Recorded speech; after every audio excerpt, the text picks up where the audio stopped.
Welcome to the Grip Strip Podcast, episode 61, the What Grinds My Gears Part 2, except we have somebody that has way more knowledge than we do about the inside parts of motorsports through all of his knowledge as a announcer, journalist, and now as a racetrack promoter and PR guy.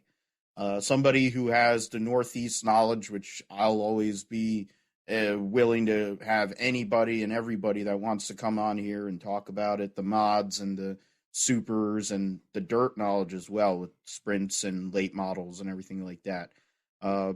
We're glad to have Derek Pernesiglio on tonight. And before I throw to you, Derek, for your introduction, my name is Philip Matthew. I'm here with my co-host, Joshua Fine. What's good, man? Yeah, I'm doing great, Phil. So glad to be back on the show. Glad to have Derek on the show. And I'm glad to talk about what grinds our gears. And of course, we got the month of May on, so glad to talk about all of it here. We got NASCAR and CoTA this week. Last week was Dover, and we'll get into all of that. We'll also talk about the news with Brad Keselowski and what might also be going on in regards to silly season. The Monaco Grand Prix is this weekend, and it's one of the biggest races in the world. Not on the Memorial Day weekend like the greatest day in motorsports, which is kind of a bummer. But, at the end of the day, we kind of know who's probably going to win. So maybe that's part of the thing. We'll talk about Indianapolis 500 practice. Qualifying will be this weekend for the Indianapolis 500. Who has a chance at pole, the front row, and who has a chance to go home. And there actually will be a couple cars that are going to go home this year. And anything else that's going on in the world of motorsports. But before that, I introduced you, Derek, and thank you so much for your time this evening. We just had a few minutes to talk, and it's just cool just to talk to somebody who's in there and has that connection, but also is a racer.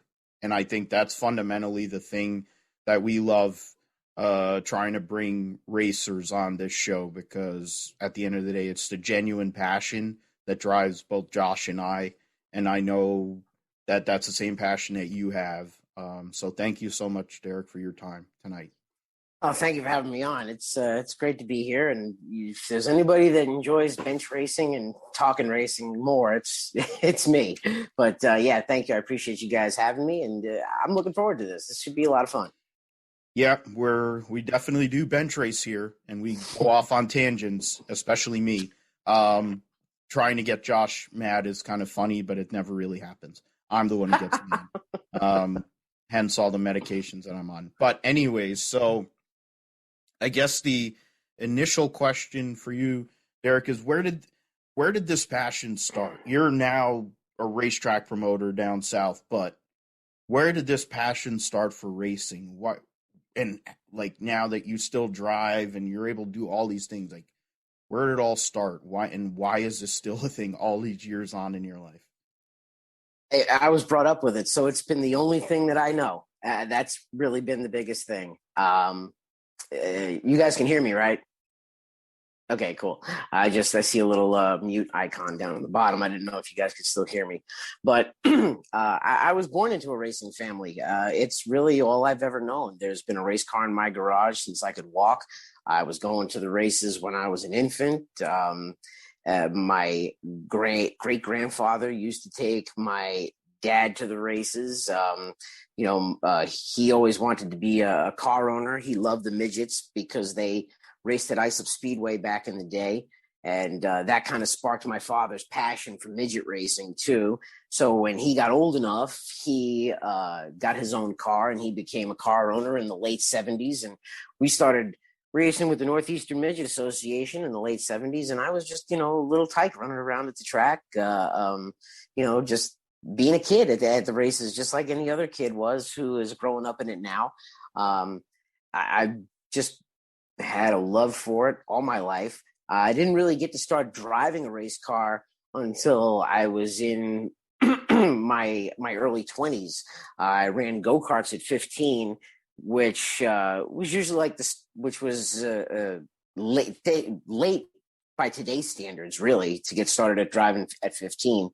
But started racing go-karts and ran them for a couple of years, and then my brother and I started competing at our home track at Riverhead Raceway with a stock car, and we did that for a little while. And so, because my dad wanted us to get some experience with working on the car, driving the car, dealing with the grief that goes along with the racing, and he wanted us to get a little bit of that experience before he let me or my brother hop in a high-speed midget. So that was one of the things that we had to do, which was good for us because it taught us, working in the shop, working on the cars, building a car, fabricating, things like that. So those were great lessons from my dad back then to get us prepared, because the racing, if there's one thing about racing, it shows who you are. It shows your character. It shows your mettle. It shows your perseverance and your determination, because there's a lot of work involved to do this type of sport. And it can also be very rewarding too. And for me, it did become rewarding. Like a lot of young kids out there, I wanted to be a driver. I wanted to, race in the Indy 500, the Daytona 500, just like all these kids out there that are trying to work their way up the NASCAR ladder. The problem with me, of course, was, as my dad had a family team, so we didn't have huge money, and I knew it was going to take a lot of money to go racing. So I knew making it as a driver was not in the stars for me, but I could talk. And that was one thing that I could do, actually, when I would go to the track and talk to some of the race fans that would come up to the car after the races and just chat with them. And eventually it turned into one night hanging out at the local go-kart track on Long Island. And the announcer quit that night after the races. And my brother kind of nudged me and said, you could do that. You could try it. You could talk. You should give it a shot. And the next week, I did the announcing thing for the very first time. Started off at a local go-kart track, and a lot of people thought that I had a knack for it. That was the big thing, that I could do the job. So the announcing thing kind of got the momentum going with that, and then I realized I could show up to the track and make money instead of spend money. So that was a huge kind of selling point.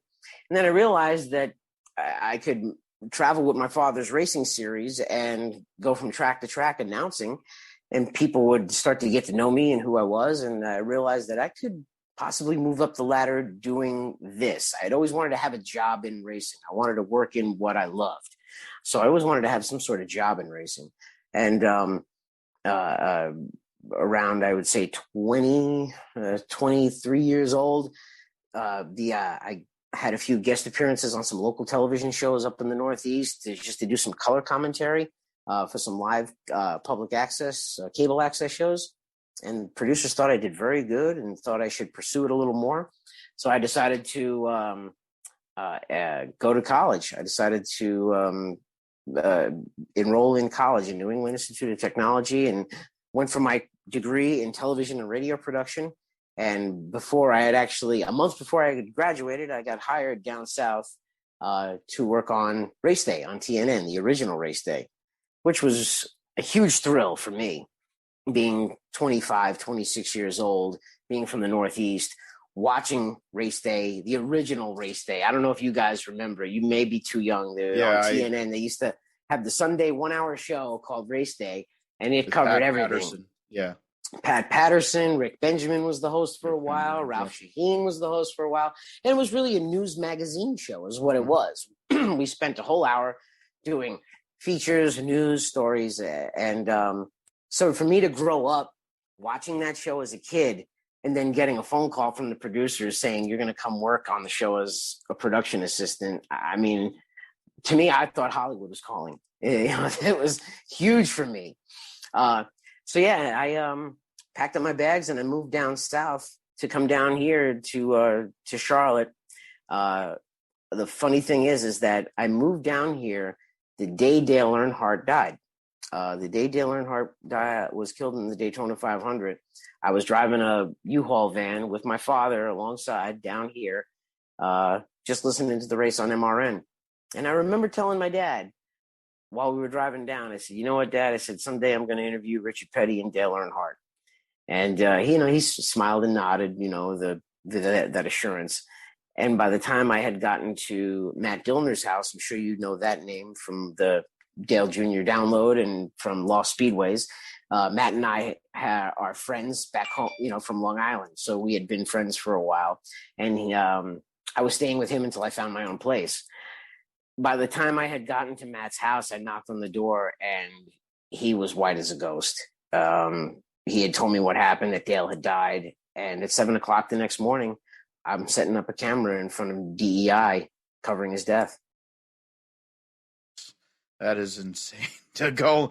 You get your dream, or what you thought was your dream job, getting on TV or being a PA and all, and working for this great show that had been around for so many years. And like literally the first story you're doing as the biggest story in NASCAR history. Yeah, it's that day. There's certain things, like they always say, you'll always remember where you were and when it happened, everything. And that's for motorsports or, just in general. But that moment, Dale Earnhardt's passing, and like even for me being an Ayrton Senna guy, I remember where I was, what was happening, everything when he passed. And that's like, it's crazy that way because of those people, those great, bigger than life characters. And I think that's part of what, you're at that point in life. And for many years, that's been a responsibility of being able to give the story and give the gravity. I mean, the gravity of Dale Earnhardt's passing. I mean, we still, in a lot of ways, have not recovered from that in the sport. A lot of things that have gone on in the past 20 years, I'm sure if Dale Earnhardt was still here, may not have happened.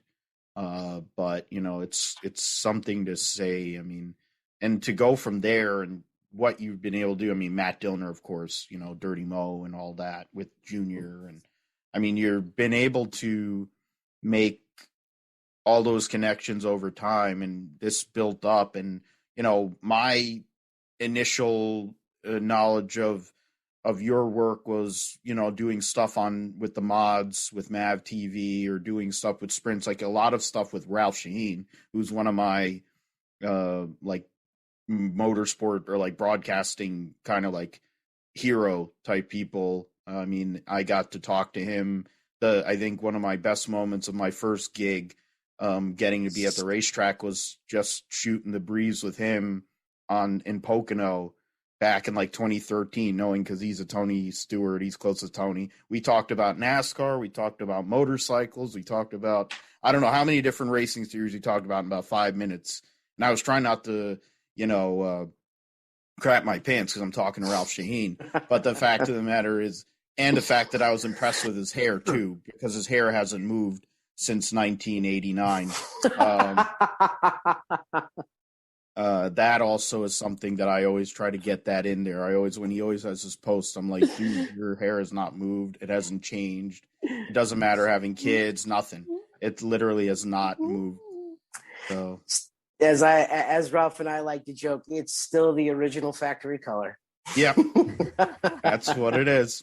And that's a good thing. It means you're doing a good job and you're taking care of yourself. Now, I know that going from that moment when you're at race day, where did that turn come where you became that person in the front of the camera to go and start doing those live hits or doing those stories, and eventually being at the racetrack and kind of doing what you've been able to do as a color guy, as a pit road reporter for all the different weekly racing series events and like sprints and midgets, like what you've been able to do over recent years?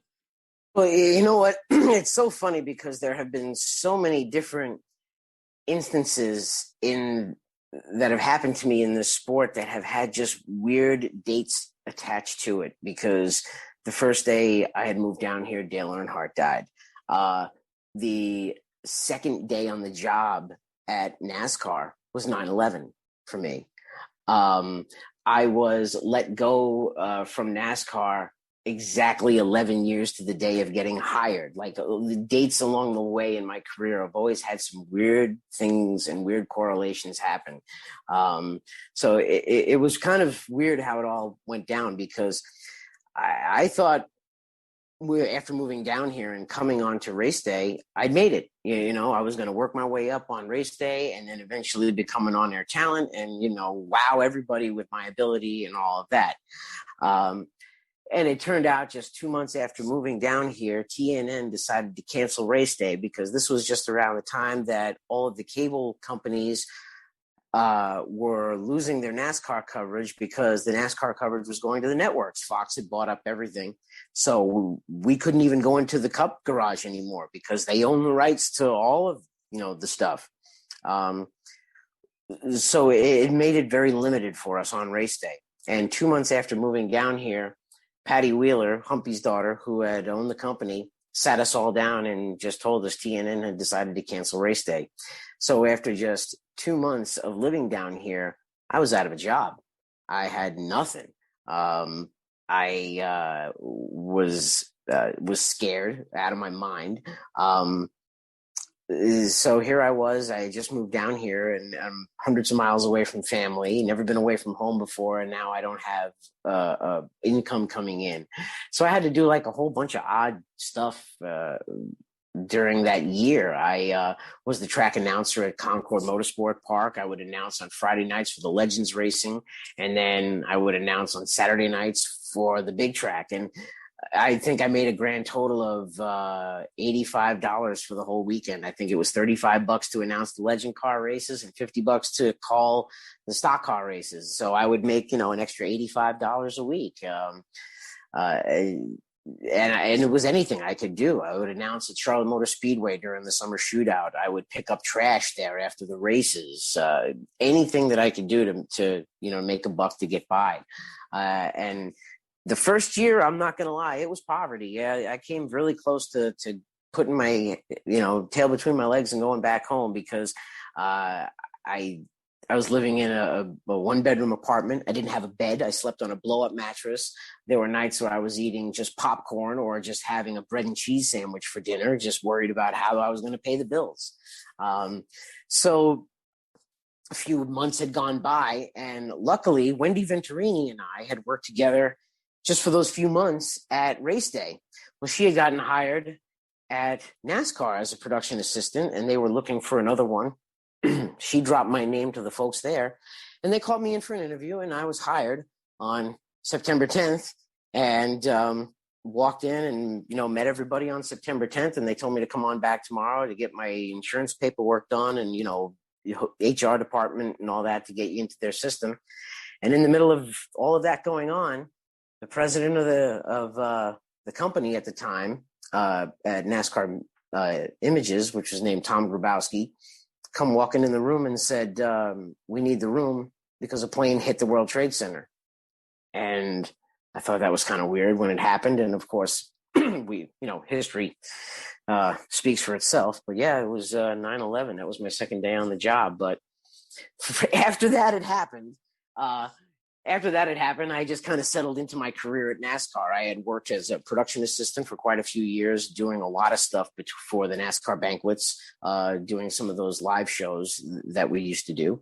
So I had a lot of experience learning that. I did everything from shooting 30-second commercials to 1-hour specials, and just started to work my way up the ladder more and more. And how the talent stuff came along was actually kind of flukish in a way, because the problem is at the time I looked very young for my age. So a lot of places didn't want to hire me because I had looked so young, and they were telling me that they're not going to buy a kid talking to adults on camera.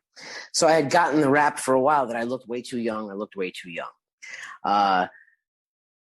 It just so happened by chance, excuse me, Pete Pistone from MRN was supposed to do an ASA race in Nashville in 2006. He ended up getting appendicitis. Well, the guy who was producing the races would also produce the Busch North races at NASCAR for HDNet, when HDNet was around.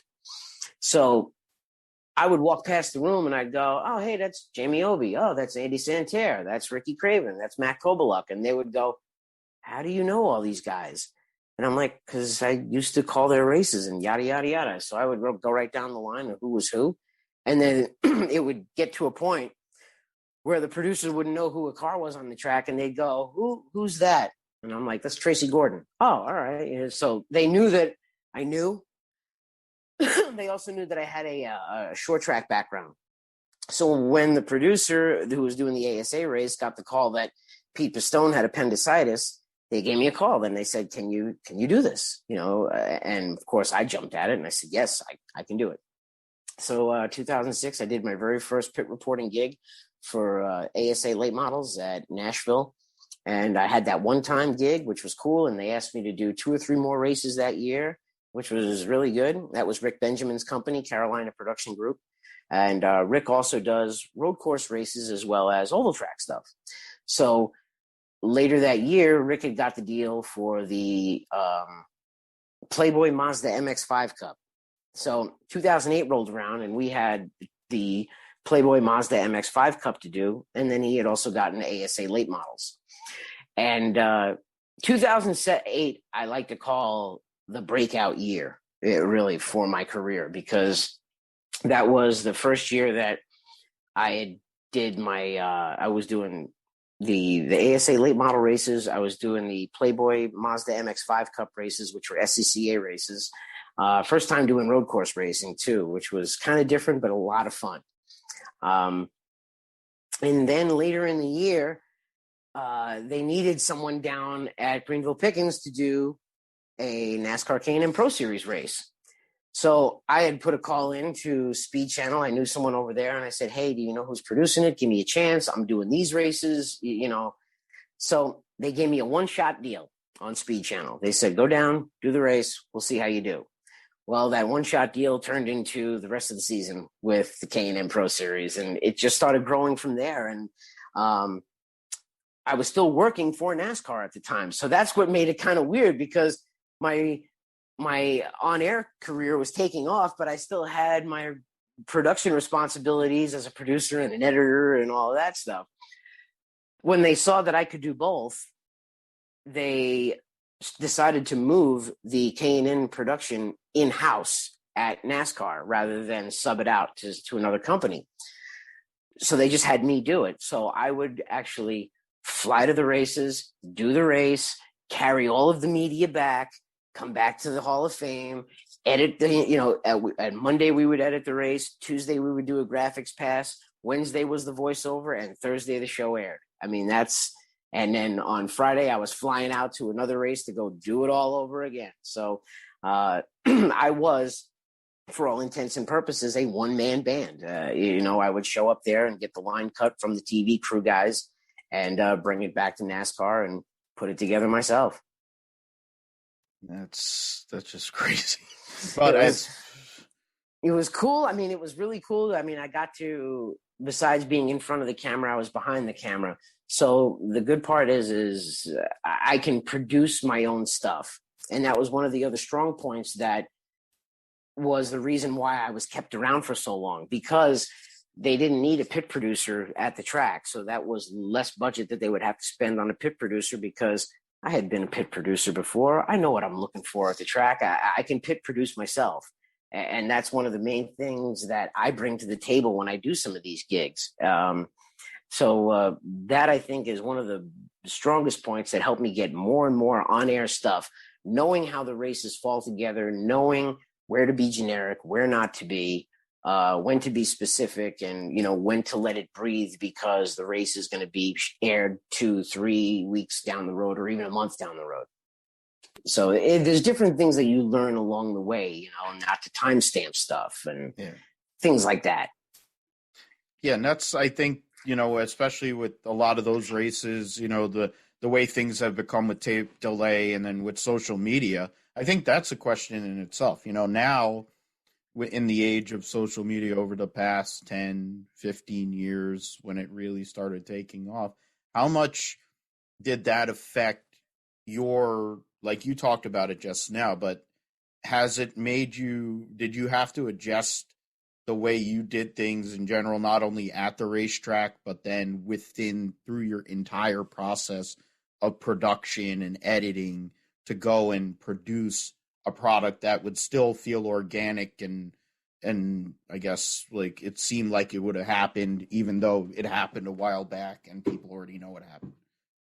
The funny thing is that for my progression in the on-air world kind of happened at the same rate that social media was coming out, because my first couple of years I was on camera, we had MySpace, and I would put on MySpace when we would be on air, and then we switched over to Facebook, and you start putting posts on there when you're going to when the show's going to appear or things like that.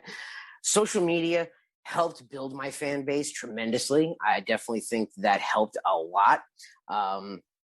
I was actually lucky for social media to come along when it did in my career. I think it would have taken a lot longer to get a particular fan base built up before social media.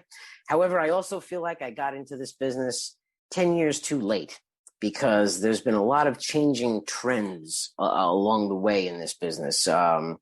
We're seeing a lot of boy, how can I say this nicely? We're seeing a lot of cover girls on pit road, and we are and don't get me wrong, I have no problem with having female reporters, male reporters, anyone, diverse reporters on pit road. My issue is that you're here because you want to be here, not because you are looking for your next gig to get to Good Morning America. That's the thing that kind of irks me. If you're going to be in this business, be in this business.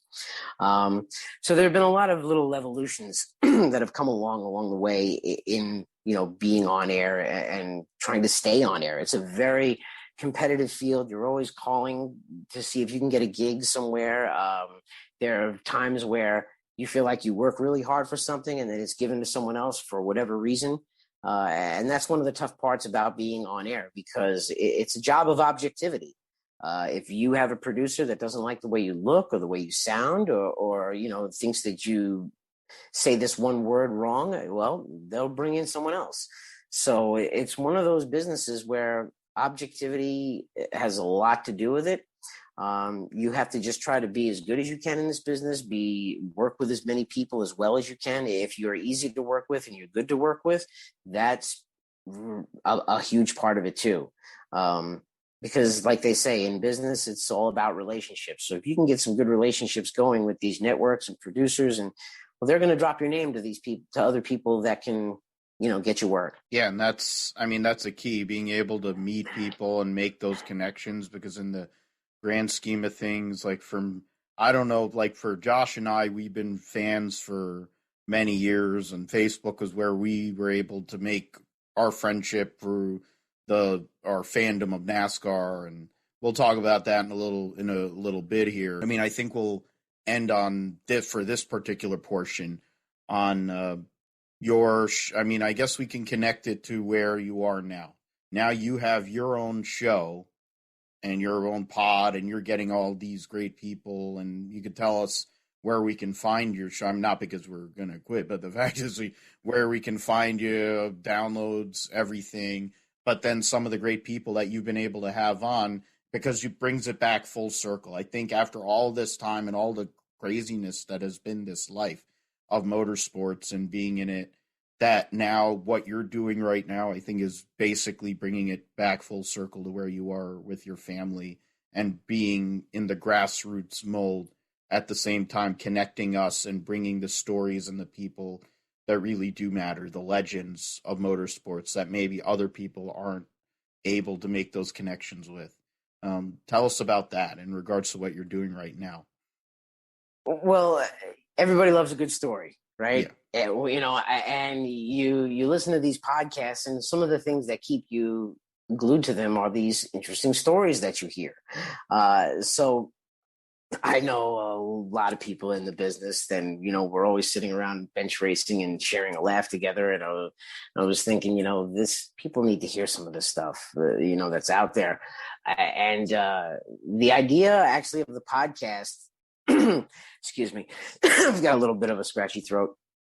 A little bit of the podcast actually started from a lark, really. A lot of people had wanted me to do podcasts for a while. A couple of companies wanted me to do a podcast with them, but I hate to say it, nobody wanted to pay me. They want me to do all this work and all this production, but nobody wanted to give me a dime for it. And the way that I looked at it We was, know about that right now. right. So the way that I looked at it was, if I'm going to not make any money, I'm going to do it myself. That's the way that I looked at it. So I wasn't going to make another company rich. My thing was, I'm going to try to build my own brand. So we came up, with the idea, me and a couple of friends of mine who actually used to work at NASCAR together, all former. That's the funny part about the podcast too, is that everybody that works on the show is a former colleague of mine at NASCAR when we were together. So the creative director who was at NASCAR has his own company now. He and I work together on the show. The salesman who was at NASCAR, he helps now doing, production and photography and directing. And then one of the editors that's there, we work together doing lighting and all of that. But the idea really just came down from just wanting to do some bench racing and wanting to just chat with people and hear cool stories, hear the fun stuff, hear the things that are interesting, hear the things that make you go, wow. That was the biggest thing. And I'm very lucky that I have a lot of talented friends in the television production business that have brought, excuse me, their knowledge to the table and their production value to the table that makes our show look fantastic. They really do an amazing job on it. The show is the Derek Pernesiglio Show. Catchy original name, isn't it? But it's the Derek Pernesiglio Show.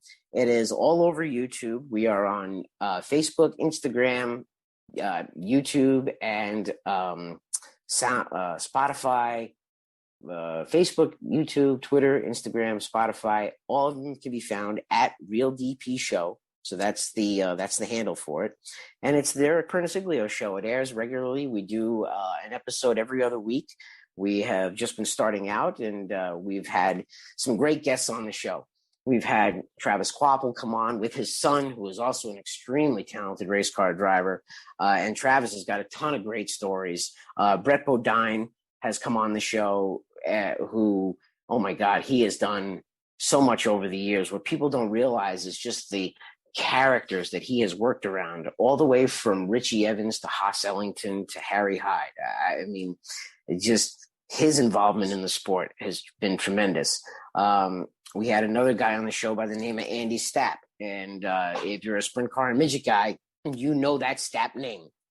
Steve Stapp has been a car builder in sprint car racing for years, a former USAC champion. All the greatest names have driven for him. Everyone from AJ to Andretti, Poncho to Parnelli have driven a Stapp car. He came on the show. Andy, his son, came on the show because Andy's a great storyteller and tells the story of how the Beast Midget Chassis came to be, because there's a huge, I didn't know that portion, story behind the birth of the Beast Midget Chassis. Because if Andy wasn't almost killed in a sprint car, the Beast Midget Chassis never would have come to be, because his father actually designed it on a Waffle House napkin, of all things, on a Waffle House napkin, and showed it to Bob East. And Bob East kind of took it and ran with it, and they went their separate ways. Basically, the easiest way to say it. And the story is all on there. Just check it out. It's all on there. It's the Derek Pernesiglio Show. You can look it up on iTunes, on Spotify if you want to listen to it. If you want to watch it, it's on YouTube. We put little clips here and there, highlight clips up on our Facebook page to get to know some of these guests and everything, and hear little snippets of stories. And we've also had Reggie Ruggiero on. The modified world. Reggie's a god, and we haven't heard from Reggie in years. And then he pops up on my show. So it was like, oh, everybody wants, to hear from Reggie again and to hear some of those stories. And it's just really fun to do. It's a sit down, intimate conversation with people in racing to just tell a funny story, tell an interesting story, something that made you laugh, cry, made you mad, whatever it may be. And that's, yeah, I saw the Reggie Ruggiero, and then, you know, like there's certain names, like talking about Brett Bodine and all the people. I mean, there's so much that you're able to give us. That's just because of the people you know, but then it also connects back to what comes back to the passion. Because the fact of the matter is, it's been this passion that's been your whole entire life, and all these people that you're connected with and you've been able to bring on are going to continue to bring on passions and having that, and that's what drives it, because at the end of the day it's your deal, and it's part of what we do here too. And hopefully, you know, we do our thing, we got our stuff going on, but the fact is it's part of what keeps us going. And like, I have other friends, I'm on other shows, and it's what this thing about racing, man, you can't get rid of it. It's a crazy it's like it's a crazy deal how it can get you, and then it just sucks you right in and you can't get rid of it. It's amazing. It's something that's been a part of life for so long. There's one thing about this sport, it gets in your blood. That's the best way to describe it. You know, Yeah. you can't get it out. I mean, there are times when I get so frustrated with this sport and I just want to walk away, and I'm like, I'm not going to the racetrack for a while. Then a couple of days later, I find myself putting an old race on or looking for where, you know, I can catch a race this weekend. So it's one of those things that it just, you know, it always calls you back. And that's what it's all about. That's what it's all about for sure. All right. So yeah, when it comes to all the things that you've been able to do in racing, I mean, it's so cool, and all the stories and all the people. But now you're in a new role. I mean, now you're a promoter and you're a PR guy for a racetrack. And we talked about this offline and some of the stresses that came up with that. So kind of tell us about that and what that's kind of been like, and how it's kind of opened your eyes to other things that have gone on in this whole racing game. Well, it's definitely a new experience now to be hated instead of liked. That's that's a new one, that's for sure. My first day on the job, I had a guy telling me that he hopes I get fired. So I was just like, well, welcome to promoting. That's pretty But awful. it's all right. It happens. You know what? I learned really fast. And I learned this even doing the on-air stuff, that you're not going to make everybody happy. You can do a show and you can do 9 out of 10 things right, and someone is going to harp on that 10th thing. You know, the best you can do is the best product you can produce. And it was funny because how the whole thing happened with Mountain Creek Speedway was that I was just a regular competitor at Mountain Creek Speedway, just like I was at Millbridge for a long time. And when when I was first introduced to Millbridge in 2012, I saw the value of what these outlaw karts were. I saw these things that were go-kart sized vehicles that were pulling speeds as fast as a sprint car. And it was surprising to see how fast these little cars went and how these guys whipped them around. And I sat there in awe at the first time looking at these things, thinking that if you didn't hear the high-pitched buzz of the motorcycle engine, you'd swear you're watching a sprint car race. They are wild to watch. They're a lot of fun. And when I was first introduced to them, I thought to myself, I got to show these to the world because these things are cool as hell. And I started doing a bunch of YouTube videos from Millbridge Speedway to show everybody, hey, look at this cool stuff that we're doing over here, because Millbridge was the only track on the East Coast that was hosting this type of racing. This was a type of racing that was born out in California, in Northern California of all things. So it was very rare to have something like this out here on the East Coast. Just seeing the racing and seeing how good it was. And then the big thing was how affordable the race cars were. I mean, you can go racing with something high speed, real fast. It's going to give you a lot of experience racing behind the wheel for under $6,000, which I thought was a huge selling point. That was one of the other reasons why I thought it would be great to get involved in this type of racing. So I had did the media and video stuff out at Millbridge for the longest time. And when I had joined up with Speed Sport, we brought the television cameras into Speed Sport to televise some races there for the first time too, which was pretty cool. I can always have the bragging right of being the first guy to put outlaw kart racing on television for the first time. So to be able to show it to the world was really cool. At a few years had gone by, and Millbridge had picked up Speed 51. I went back to racing there, just driving my car. And then this other track down the road called Mountain Creek Speedway opened up. And Mountain Creek is basically a track on a farm. It's really what it is. The track is owned by local farmers in that area that owned a bunch of land, and they decided to build a track on it because they like go-kart racing and they have fun doing it. When I went there for the first time, I looked at the place, which is set back in the woods. You literally have to drive through a cow pasture to get to the track. It's really cool though. I mean, it is an auto racing field of dreams. It is. And the owners that were there at Mountain Creek saw what I had done with Millbridge, and they had wanted me to come on there for a while. And I didn't want to because I felt like I had gotten burned. So I was a little apprehensive in my previous experience. Mm-hmm. So I didn't want to do it for a while. So I had just raced at Mountain Creek. I ran, race there as a weekly competitor, and they would ask me my advice on how to do stuff here and there, and I would give it to them. And finally, over this past winter, they had called me and told me, we're doing improvements out here. We really want to go full tilt. We want to get serious. We need somebody who knows, most aspects of racing. They called me up. They had asked me a couple times to come out and check out what they were doing. I went out to the track one day and I saw the construction crews working and the pits that were getting leveled. They were expanding the pits, paving part of the pit area, building observation decks. They were ripping up the track surface, putting a new one down. They were adding banking. I mean, they were making a good effort, a good, strong effort. And when I saw what was going on, I was really impressed. And I thought that this is not outside of what I've done in the past.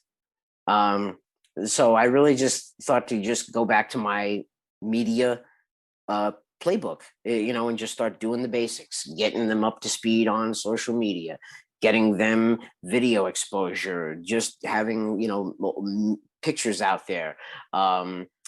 Anytime they made an improvement at the track, I posted it on social media because race fans love to see when tracks are being built or tracks are being renovated or repaved, because they know that those are benefits that are going to be for them.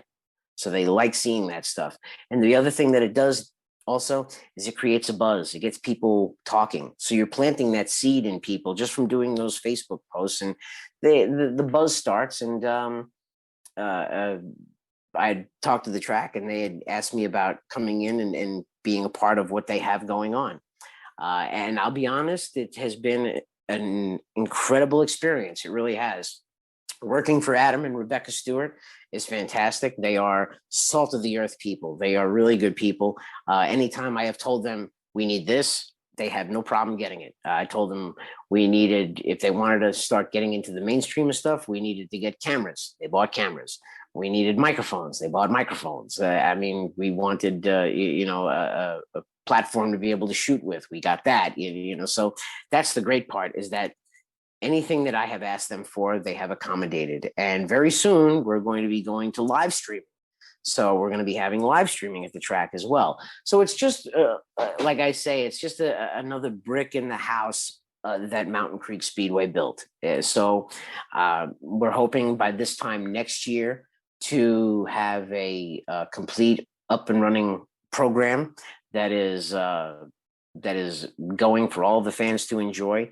One of the problems that we had run into, being that we are the track that we are, is we're only 30 minutes down the road from Millbridge. But Millbridge is the big game in town. So what we had to do was figure out our schedule for the year. So being that Millbridge is the big game in town, we wanted to let everybody get their schedules done. And then we took a look at what dates were left. So when we looked at what dates were left, when I came in, I said, Fridays didn't work for you guys. They tried it. Saturdays didn't work because they were competing against Millbridge. I said, let's do flat carts on Saturdays because no other track around here runs flat carts. So we'll do Saturdays because they can come out. And then on Sundays, we'll have the outlaw carts. And what we'll do is we'll run on Sunday afternoons to give it a chance where the parents can get home in a decent hour. So we open our gates at 1 o'clock in the afternoon. We practice rolls at 3 o'clock, and then we get right into our practice. And then we get right into our program for the day. By the time everything is said and done, you're usually packing up and going home around 7 o'clock at night before the sun goes down. So it's great for all the parents involved. They get a chance to go racing on the weekend, and they can get their kids back and get them ready for school for Monday. So far, we have experimented with doing it this way. It's been the first year of doing it. It's been a pretty good success. Every week, the car counts are growing. The new faces we're seeing, which is a positive as well. And we're just hoping that people just start spreading the word and talking about how great Mountain Creek Speedway is. And hopefully we'll be able to build it up to prominence and have the micro sprints in there and all of that stuff, just like Millbridge has one day. Right. So, obviously you're a self-sufficient guy and producing your media and stuff, but like, what is the challenges, I guess, with producing content for these tracks, promoting, and like what are difficulties that you face trying to promote, especially with the different forms of social media? Now we're changing and evolving from Facebook and YouTube, and now we're going to things like even like TikTok and Reddit and all those different platforms. So talk about like the, I guess, challenges that you face trying to promote racing to a younger audience and expanding it from the current demographic that we have now.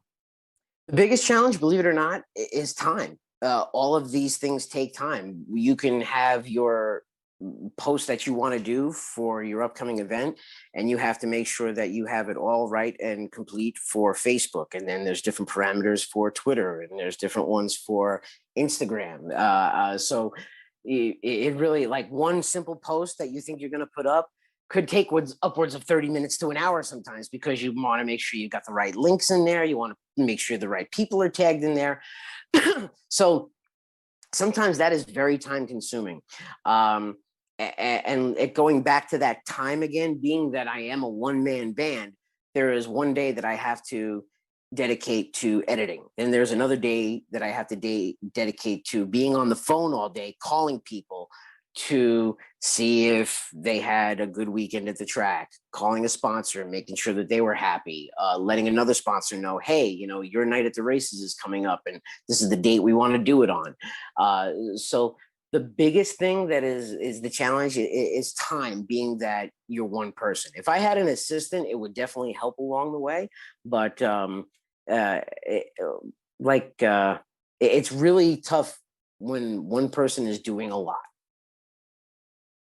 Yeah, and it's part of what, I guess, for everything that you've been, or a lot of the things that you've been able to do over this whole career and in racing. I mean, it's the more you're able to do, I guess, the more indispensable you are, but at the same time, the kind of the grind that it can be at times, especially when, and you talked about this, it's like, well, you're hated now, and in a sense, just jokingly, but because you can make the right, and we were talking about rules.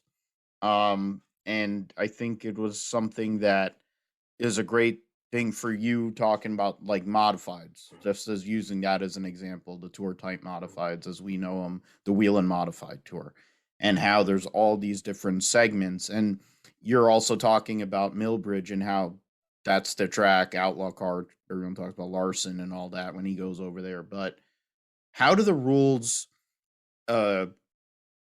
affect car count? And in your time and over the years of all this coverage and all the different series you've covered, how have rules and certain sanctioning bodies affected, not only the quality of the product, but the people that are able to compete because of manipulating things, probably, or being a little too heavy handed, let's say? It's affected the unity of the sport. That's one of the biggest things. It's affected the unity and the people working together, because you'll get, excuse me, you'll get a late model series over here that has certain rules for their carburetor or their engine or their weight rules or whatever it may be. And you'll have the other late model series over here that allows this type of spacer and these type of rules for theirs. And at the end of the day, when you put the hoods on and you look at the cars side by side, they look like a late model. It's it's one of those things where a little unity and working together amongst these series would help so much, because you would see car counts explode. And you talk about that with outlaw carts, and I mean, what kind of car counts do you have right now, and what is like a capacity that you would have at your racetrack compared to, say, Millbridge or other racetracks that would be competing in the same series you have? Well, one of the things that I tried to stay with was that unity that we just talked about. So what we did over at Mountain Creek is we adopted everything that Millbridge does. That way, someone can go to both tracks and race at both tracks and not get confused by rules or format or anything else. So we made sure that whatever rules run over at one track, they're good for over here. That way, people can go back and forth. They know that they're going to be, this is the rule for this place, and it's the rule for this place. There's no having to alienate people or anything like that. The one issue that we do run into at Mountain Creek, our car counts, I wouldn't say are competitive to Millbridge's. Millbridge gets a fantastic car count. They really do. But one of the things that helps Millbridge too is they get a lot of the NASCAR crowd that wants to go racing with their kids in the midweek. So you get a lot of those guys that are working for a team that can get off in the middle of the week and go racing with their child. Usually on Saturday or Sunday, they're working with a truck team, Xfinity team, a cup team, so they can't be at the track. We do have the luxury, though, of having some of the NASCAR tie-in that still shows up on Sunday, like, excuse me, I'm sorry. Someone like Brexton Bush, Kyle Busch's son, okay?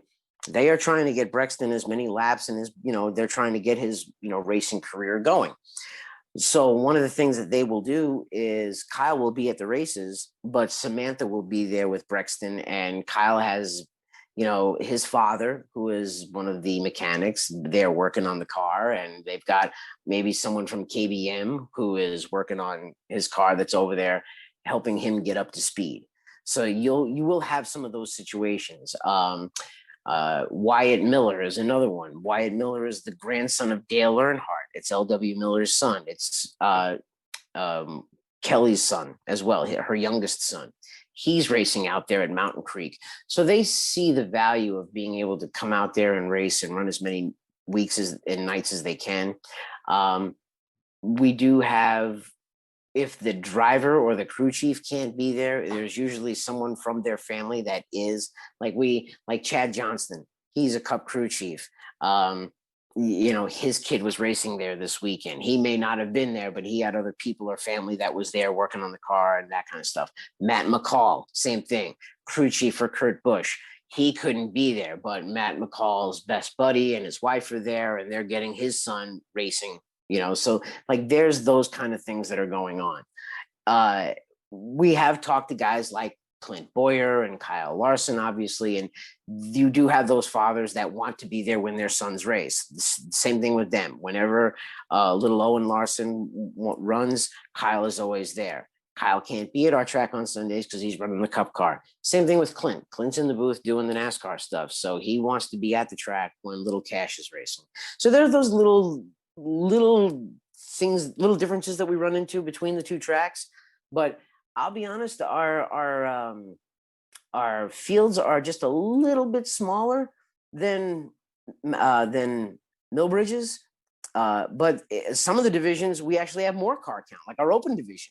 Our open division, we had 9 cars this past week. So Millbridge had 7. I mean, granted, not huge numbers for either track, but, sometimes we'll fluctuate. We'll have one more than another in a certain division.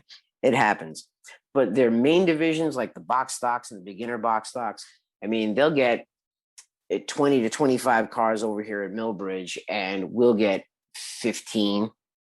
So the numbers aren't off by much. A little bit less, but enough to have some great fields and some really competitive racing. And I guess we can take it from the fact we talked about a lot of, you gave some big names there in terms of drivers and crew chiefs and all that, and kind of give us the, you have the experience, you've driven race cars, and I'll never be able to drive anything like you've driven probably unless I lose a lot of weight and probably cut a few other things out in my life. I figure Josh is probably more likely because he's got the sim deal going. But tell us what it's like. You're able to give us that, seat of the pants experience because you've done it. And what is it like, not only in an outlaw car, but in some of the cars? What else that you've driven over your lifetime, and what was like the best thing that you've driven, or it's the craziest thing that's happened? Kind of give us some stories about the driving side, because that's another piece that I've always impressed with like guests that are able to do have done all these different things, and you're yet another example of that. Well, I always said that being in the booth is the second best seat in the house. That's for sure. The best seat in the house is right behind that wheel, without a doubt. It's no different than guys that go hang gliding or skydiving, or they go bungee jumping. They're looking for that thrill. And that's really what it is too. I just love driving a car. I just love the feeling of racing. I enjoy that horsepower and that whole feeling of you being belted into the car and secure it in. And it's that feeling of that man and machine become one type of thing. One of the things that I love is when you come off a corner in a race car and you put your foot down and you just feel yourself getting pinned back in the seat more and more because of that horsepower that's pushing you back there. That's one of the wildest things on the planet. And then I had spent most of my career on pavement. I mean, I had over 20 years racing on pavement. And then just, what was it? 7 years ago, 2012, 8 or 9. Wow, I'm getting old. Tried dirt for the first time and fell in love with it. I was like, wow, this is so cool, because dirt, I definitely feel, has made me way better of a driver. I think that dirt racing definitely increases a driver's ability. It increases their feel of a race car as well. I have seen it benefit drivers in so many different ways and shapes and forms. Most notably, my nephew Michael. My nephew has been racing quarter midgets for the last couple of years, and I've been kind of pressuring him to get on dirt because dirt just makes more of a driver out of you. And a couple of years ago, I bought him a 270 micro sprint. He went racing in Pennsylvania with the Pennsylvania Posse, racing at like Linda's Speedway, Shellhammers, Greenwood Action Track, Greenwood Valley. I mean, just all of those places that, the guys who move up the rank and run in sprint cars do it.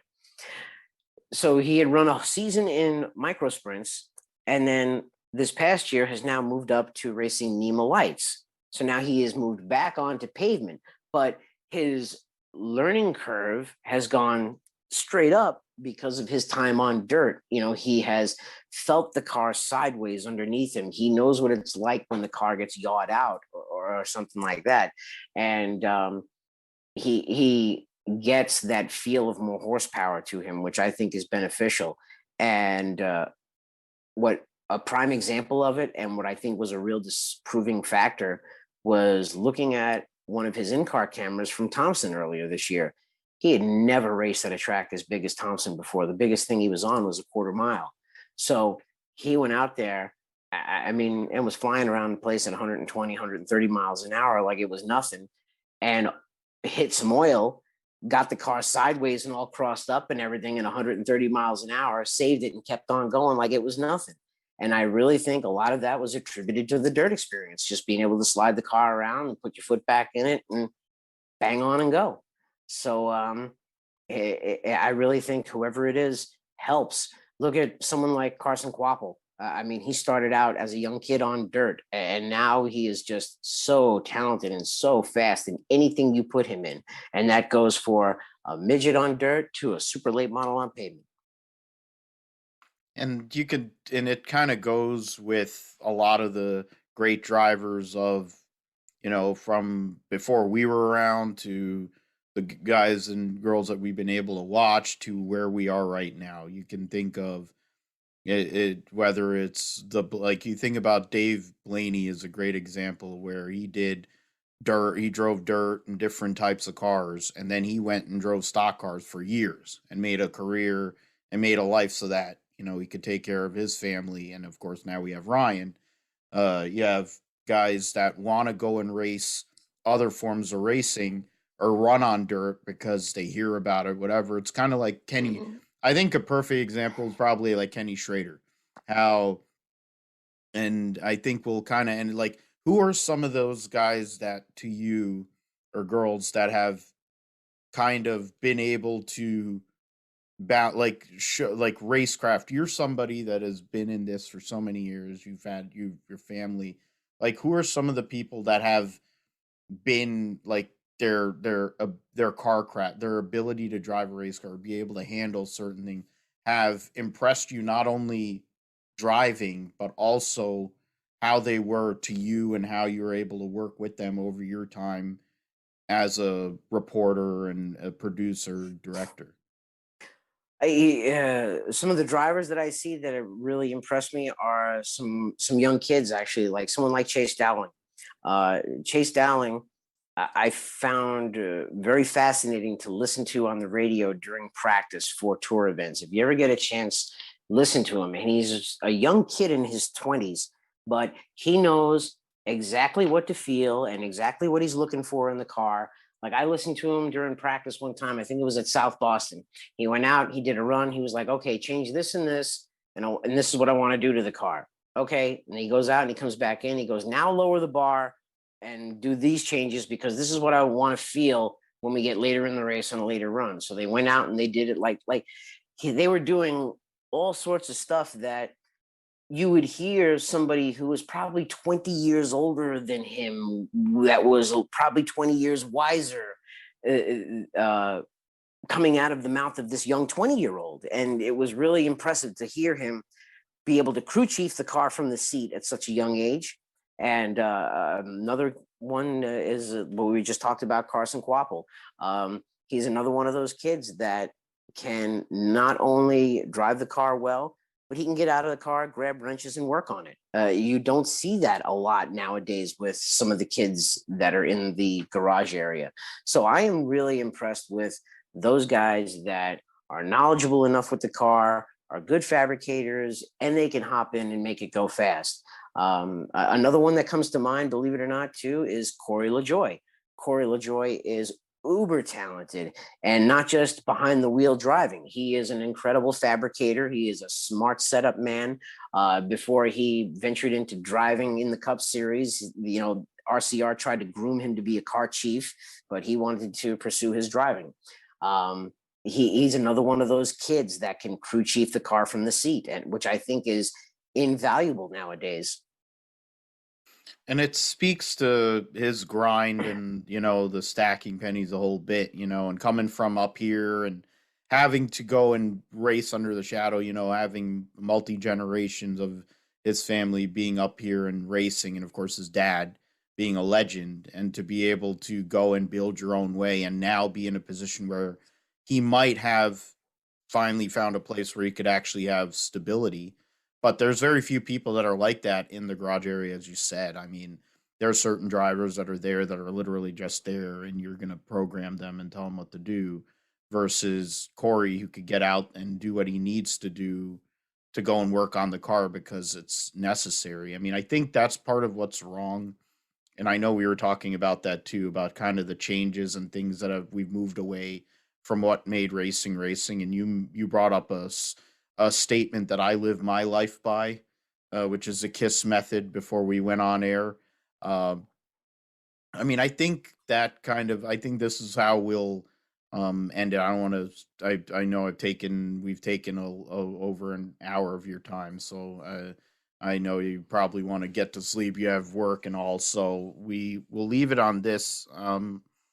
I mean, what are some of the things that we opened it as grinds our gears? Like when it comes to racing and some of the places you've been over the years, like what are some of the things that are being done or that you would say are not like are not positive really, that are not good for us, as passionate race fans, let alone the layperson, which I think a lot of these companies and a lot of these organizations are trying to think that they can get.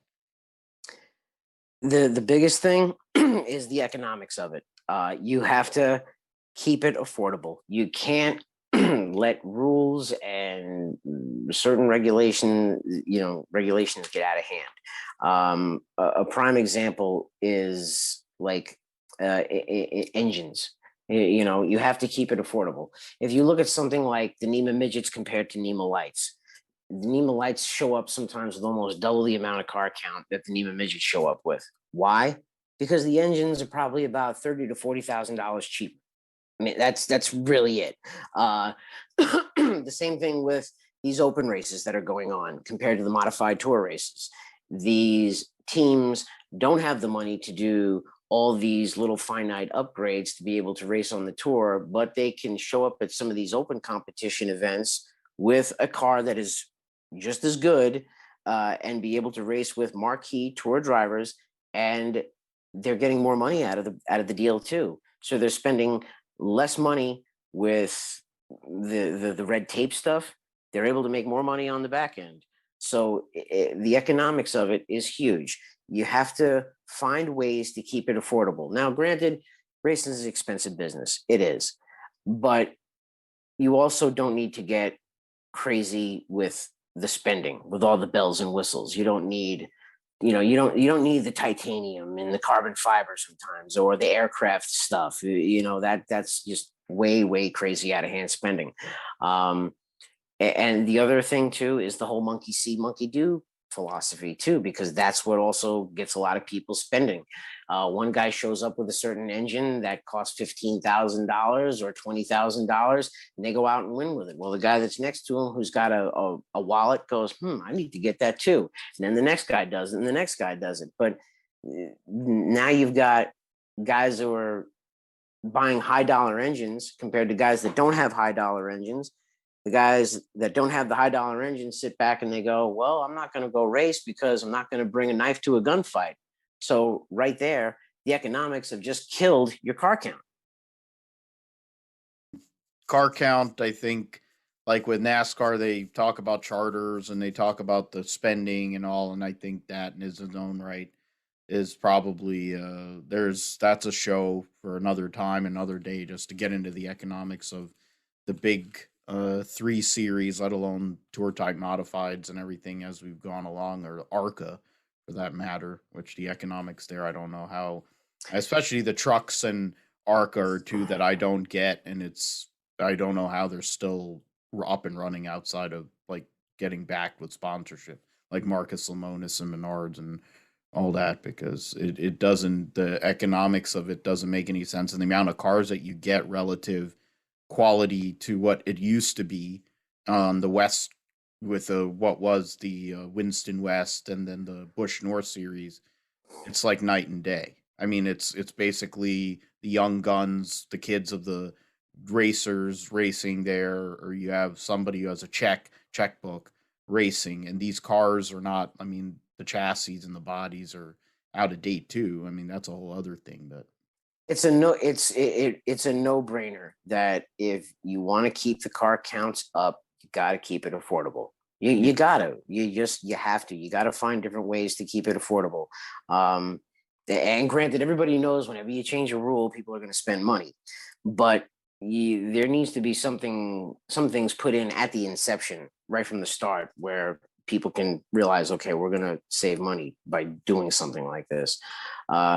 I have always said for the longest time, and I will still say it till the day I die, that you will keep the car counts if you keep it affordable. And we will leave it at that. Derek Pernesiglio, we thank you for coming on the Grip Strip podcast, giving us an hour and a half of your time, basically. Uh, Walking out here, you can give us one more promo of where we can find you on social media, where you can find your show, where we can find you working during the week, the whole bit. Where can we go and find Derek Pernesiglio? Well, you can check out my podcast on YouTube at Real DP Show. We are also on Facebook, Instagram, Twitter, and YouTube at Real DP Show. You can look up the audio portion of the podcast on iTunes and Spotify at the Derek Pernesiglio Show. So those are all the places that you can catch up with me. This year, as far as television reporting goes, I'll be pit reporting for the Power Eye Lucas Oil Midgets. So I'm really excited about doing that. We've done a couple of races with them this year. I absolutely love working with the MAV TV folks. They are such an enjoyable group of people to work with. They value your abilities and what you can do. And that's what makes one of the things so enjoyable about being with that group. I was very blessed to be able to work with them again. I did off-road racing last year with them, and they liked me enough to have me back for some midget racing. And that is one of my original loves and my passions. So I've been very lucky to grow up around midgets and modifieds and also be able to make it my living. And it's great to have somebody who's been in it his whole life and has that passion and knows these people going back from very little to now being in it now, because that's genuine. That's the kind of people that are missing. And you mentioned it earlier. We're missing those kind of people in the sport, and it's necessary. And somebody who's a jack of all trades like you are, and you make it look, the thing is, you make it look simple, but the amount of work that you do, and the fact I'm glad it looks that way. And the fact that your hair color is the same as you and Ralph have the same hair color tells about how great you guys are. And for us both, Josh and I mean, for myself, I'm grateful that you gave us time, number one, but number two, that you're out there and you're able to do so many things for us, because we need guys like you still keeping on grinding for us, because this is why we still have this passion. We're going to keep on talking about it because of the work you do. So we appreciate you, Derek, and hopefully one day we'll be able to do some bench racing, talk about some crazy modified midget stories or whatever that aren't on your show or something on another time when we have a little more time. But thank you so much, man. Josh, you have anything? Yeah, I mean, just glad to listen to your stories and just your background and everything, and really just enjoy how self-sufficient you are, and just how much of a hard worker you are, and just your story, and really enjoy like your media story, and how you've kind of evolved into a promoter as well. Thank you. I really appreciate it. And before I go, I do have to say that the business is evolving. It really is. We have gotten to the point now with doing media in auto racing where, unless you have a very prominent position, you have to look at this for all intents and purposes as side money. Everybody has got, or you need to have some sort of side hustle going on right now, because we have gotten to a point where it is the world of being able to produce a race and do the job has become smaller with the advent of the computers, the way the cameras are now. I mean, you can make a television show on your laptop. So the business of racing media has evolved so much. When some of the kids that are trying to get into this sport nowadays are asking me what to do, one of the biggest things that I tell them is have a side gig. You need to have some sort of side gig, because at any point the bottom can drop out. Last year that happened with me with COVID. I was on track to have one of the biggest years in my career. I had all of the ARCA races lined up, all the modifieds, all the E Series races. I had, off-road midgets. Everything was supposed to be going in my way. And then COVID hit. And in a matter of just 5 weeks, I lost my job. I lost family members. I lost, all sorts of stuff, which now has forced the business of auto racing to shrink. You don't see as many pit reporters on pit road anymore. They're not at the track as many days as they used to be. So the ability to have a full-time position in this business has become smaller and smaller. So if there's any advice I can give to someone like you guys or anything like that are trying to get into this business, is have another source of income, because unfortunately the business has gotten so small now that you can't sustain a livable income like you used to. So like for me, I have this going on, but I also have a property company that I purchased a few years ago. So that is, for all intents and purposes, my retirement plan. So that's one of the things that I'm doing right now to be able to, build a foundation and a living for myself.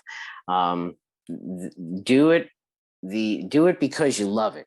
That's one of the things. Definitely do it because you love it.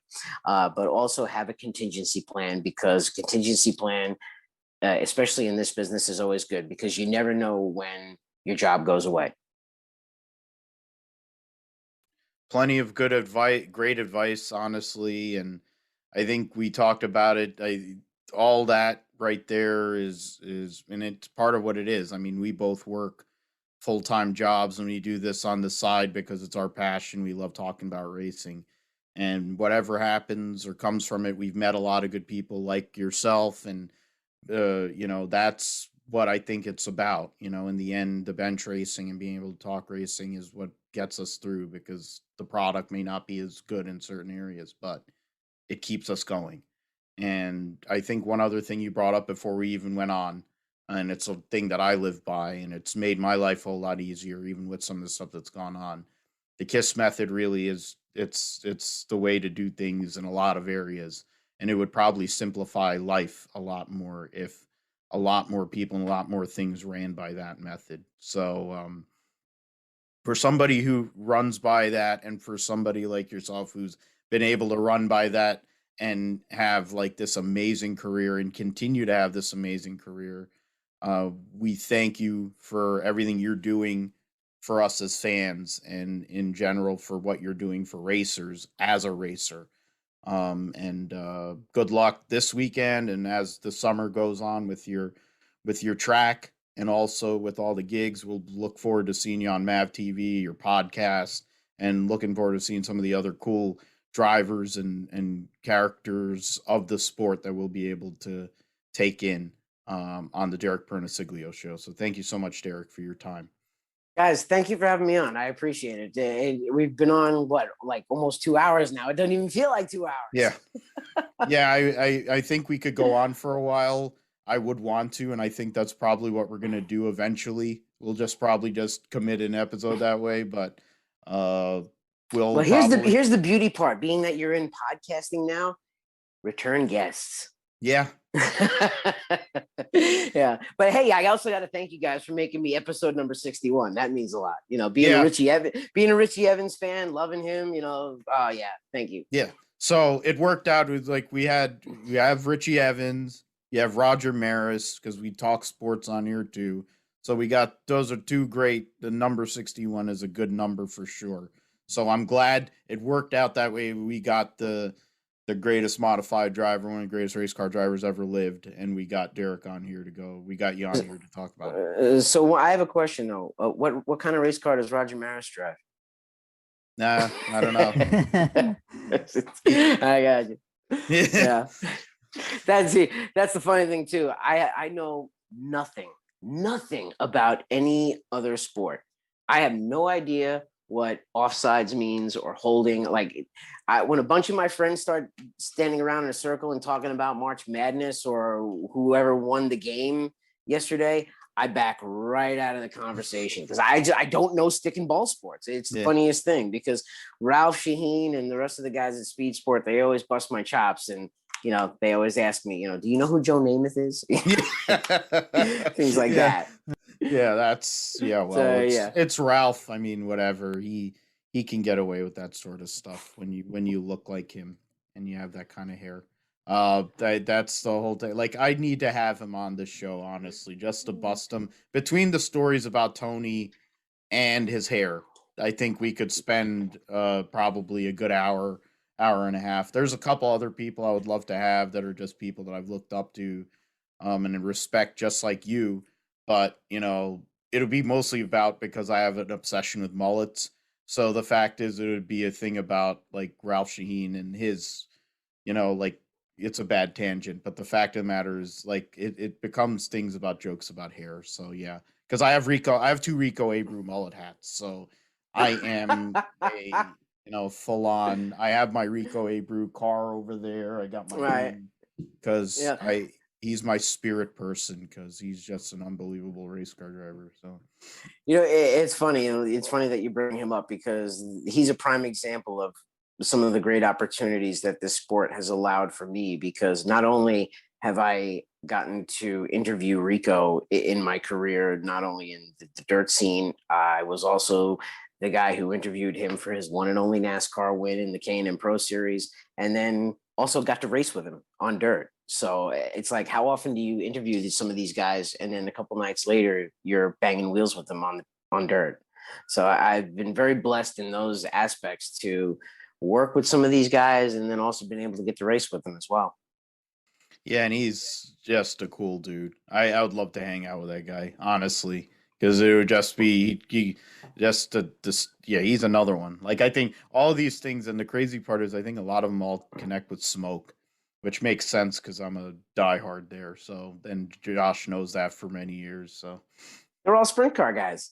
They flock together. exactly. You're exactly right about that.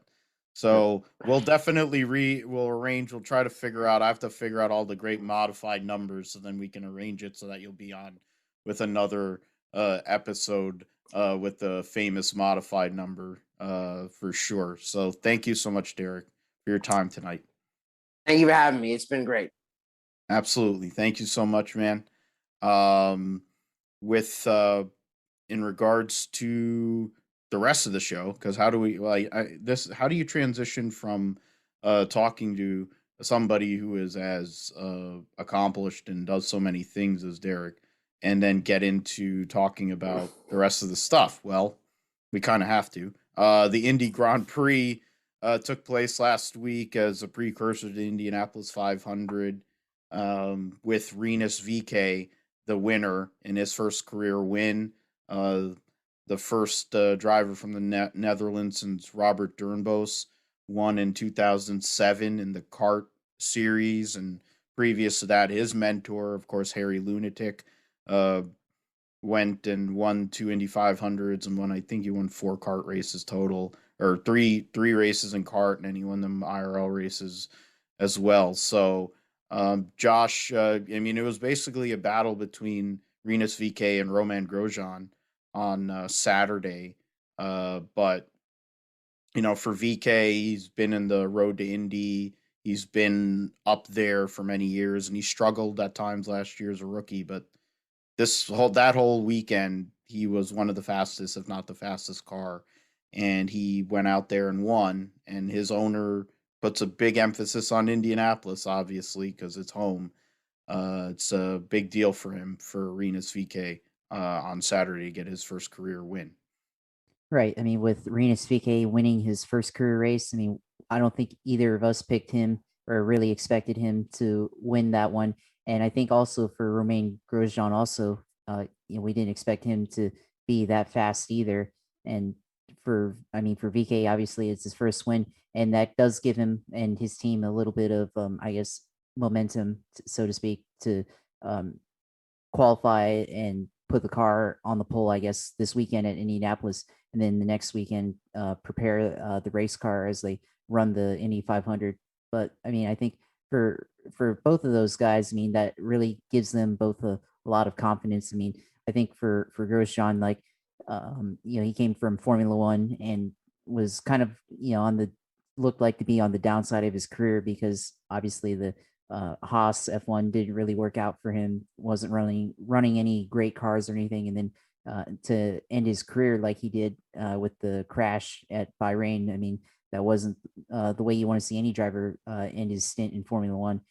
But to put the car on pole and have that type of pace and then lead a significant amount of the race, I mean, I think definitely that gives him a confidence boost. But something else like we talked about with Derek, like the exposure level that if you look online on YouTube and you look at the amount of views that qualifying got, I mean, I think when I last checked, it got like 240,000 views on YouTube for IndyCar qualifying. And I think, normally it doesn't get that amount of views on YouTube. And I think that that's something that helps. So if Romain Grosjean is able to be more successful at least on the road course races, and then maybe he attempts oval racing as well, I think that can definitely bring in some more exposure to the series and definitely help, grow the fan base and get more like F1 fans, more Romain Grosjean fans who aren't fans of him already in IndyCar to follow the sport more often, and not just in the Indianapolis 500, but the entire season with the IndyCar series there. Yeah, and I mean it's a part of the deal with Jimmy Johnson being there after all these years and everything he's accomplished in his illustrious career to go and change his whole entire mode from NASCAR ovals and big heavy stock cars to driving IndyCar and then driving LMP sports cars too, like and how that is. They're getting more fans in the IndyCar series because of Jimmy Johnson and all the activation Carvana is doing than I think any other sponsor has done in IndyCar, period. They're getting more connections now with Rinus Veekay as a young gun. The Netherlands, they have a great passion, of course, with Max Verstappen in Formula One. Well, Rinus VK is that kind of talented, raw driver that could really take off and be a big time star in this series because he's another great driver from the road to Indy. And they have history of drivers being able to compete. Then you have Romain Grosjean, who has a Formula One connection, and other great Formula One driver or other drivers from Formula One have come here. Of course, Nigel Mansell, most famously, in the last like whatever 30 years, I guess. Of course, Mario being Mario and AJ. I mean, he didn't run Formula One, but he ran sports cars and all that. But there have been Formula One drivers that have come here. Emerson Fittipaldi, yeah, I mean, he won 2 world championships, comes to IndyCar as a second career basically, and then goes and wins championship, wins 2 Indy 500s, the whole bit. It's something that there is a connection, and I think there is an appreciation. I mean, some of the shows that I am one of the shows we've had Tom from the Monkey Seat. He does IndyCar he covers the IndyCar series too, and I think there's more of a connection this year because Romain Grosjean's moved over. You have Pietro Fittipaldi who's going to try to run the Indy 500 for the 51 car. You have other drivers. There's always that connection. You have Kevin Magnussen, who was at practice today or yesterday, I think, for Ganassi, and he was Grosjean's teammate. And how exciting it is and how much happier they are. And I think that's fundamentally what it is. I think it's more organic, and it's more like what they did well before they were in the corporatized world of Formula One, and it's more organic. Well, what you also have too is less of that corporate multinational might behind them as well. That's the other thing that you have to remember. The pressure on the world stage is tremendous compared to just racing in the United States. So that's the other thing you have to remember. You're not only dealing with social media and media from one country, you're dealing with it from all of them. But one of the things that you guys brought up, which I thought was very interesting too, was the streaming numbers and how many people were tuned in on YouTube. And I think in another 5 to 10 years, you're not going to see IndyCar, NASCAR as the top level motorsport in the world. What I think you're going to see is what becomes the top level motorsport based on streaming numbers, because that I think is going to speak way more volumes over television ratings. And television ratings have been dropping for a while now. You think about the peak of the NASCAR boom in the early 2000s and where ratings were before that first contract. I think when the first contract ended with Fox and NBC, I think that's when the ratings were at a high. You can think about IndyCar prior to the split. That was when their ratings were at the highest, and I think they were ahead of NASCAR at that point. The split was kind of what was one of the assists, along with the the Earnhardt Gordon rivalry and stuff like that. I mean, that took place during, and even Formula One. I mean, now they give free to air for us. We don't have, we just have it on ESPN, but it's the Sky F1 feed instead of actually having a crew and announce the whole thing. Uh, I think Which is the that's way NASCAR is going now with their remote commentary from doing it in the Charlotte studios instead of going right to the track. yeah. There a lot of the officials aren't going on the road anymore because they're just watching from the Hall of Fame on monitors on race day. So there's a lot of that that's going on. So yeah, there's a lot of changes that have gone on in the sport in the last 365 days alone, and we are going to see a lot more of it in the next couple of years. And I think a lot of that is going to be based on the strength of streaming numbers. Yeah, and I think with some of the announcements that have come along with, I mean, I know NASCAR, I don't know, with contracts and all with the TV, and I mean, of course, with NBC not having a sports network after the end of this year, uh, they're going to move over to USA, but I think they're trying to make Peacock the thing to where they're trying to get people to pay for the subscription service. I figure FS1, for all intents and purposes, it'll be there, but I think Fox Sports Go is their deal.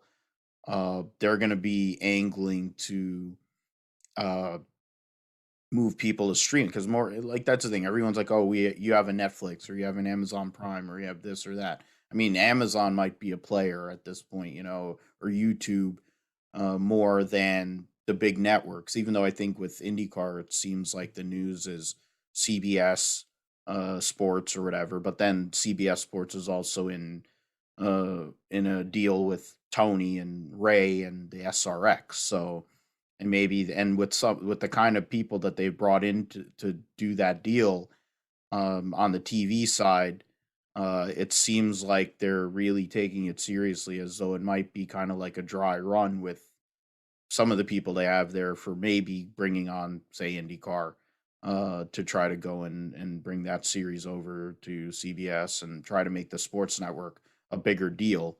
Because I know it's been there for a while, and they show all kinds of races, especially European races and off World of road. Outlaws, too. World of Outlaws, yeah, and did live they did live hits with the World of Outlaws with Reef, I think, and Brad Doty. Brad Doty, of course, he's a great man, and you've been able to work, and that was one thing we missed earlier. So I'll be working with them this year with the Power Eye stuff. Yep.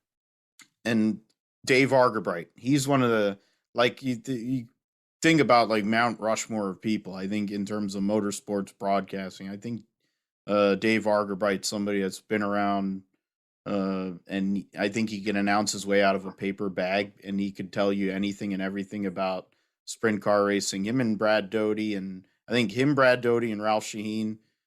That's got to be something. I'm hopefully giving you ideas for whenever for other guests that you're going to have. But the funny thing is that what people don't realize about Dave Argabright is how versed he is in stock cars. He is incredibly versed in stock cars. He is a walking encyclopedia of the old ASA National Tour.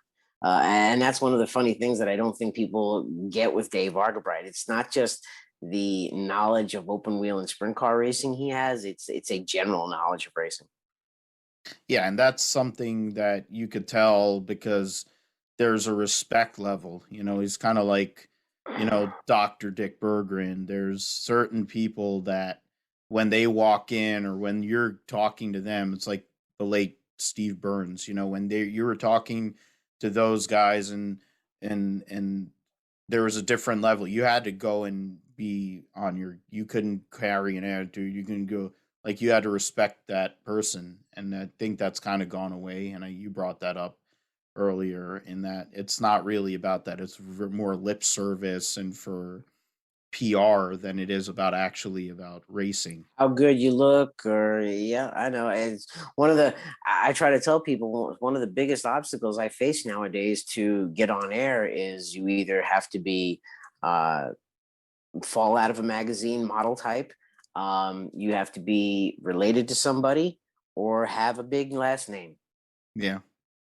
Yeah, and that's a sad commentary of motorsports, but I think that's kind of existed. It just wasn't as prevalent as it has become because of, as you brought up, the cost, and also because of how they're trying to figure out ways to get people to watch. I mean, but they but it's also gone away from being about the diehards, anyways. I mean, I live. I mean, Josh is younger than me, but the fact is, for me, it was Bob, Benny, and Ned with Dr. Jerry Punch and John Kernan. That was what I started my fandom with NASCAR with. And then on TNN, you had Mike Joy with the late Neil Bonnet, and you had Buddy Baker, and then they had Randy Pemberton on pit road, and Eli Gold. Eli Yeah. Gold, yeah. Mm-hmm. Like that. That was what it was. And then you'd have CBS with the great Ken Squire and Ned Jarrett in the booth with Neil Bonnet, and then eventually just those two, and then they had Buddy Baker, and then you have Mike Joy, who was working pits until he went up to the booth, and and other guys like Dave Despain, of course. Dave Despain, freaking legend too, and et cetera, et cetera. Chris Economaki, like that's what it was. And it's like, that was racing. You were getting what you needed to know. There was no BS. There was no fluff. There was no stupid gimmicks. They loved it. They lived yeah, it.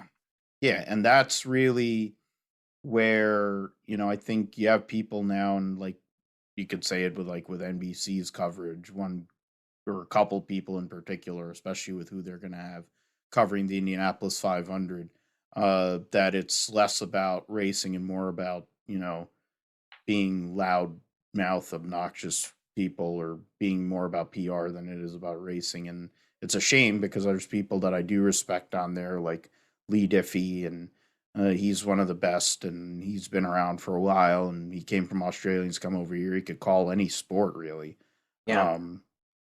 And then he kind of has to deal with a circus, and I think that's part of what's wrong. And I think that's probably maybe part of what makes Mike Joy so great, is that maybe it kind of gotten away from him a little bit, but now that Boyer's in there, and the fact that he's basically having to be a air traffic controller between Clint Boyer being Clint Boyer, and then Gordon with his random musings, and him being the number one Hendrick fanboy that they have to have on every.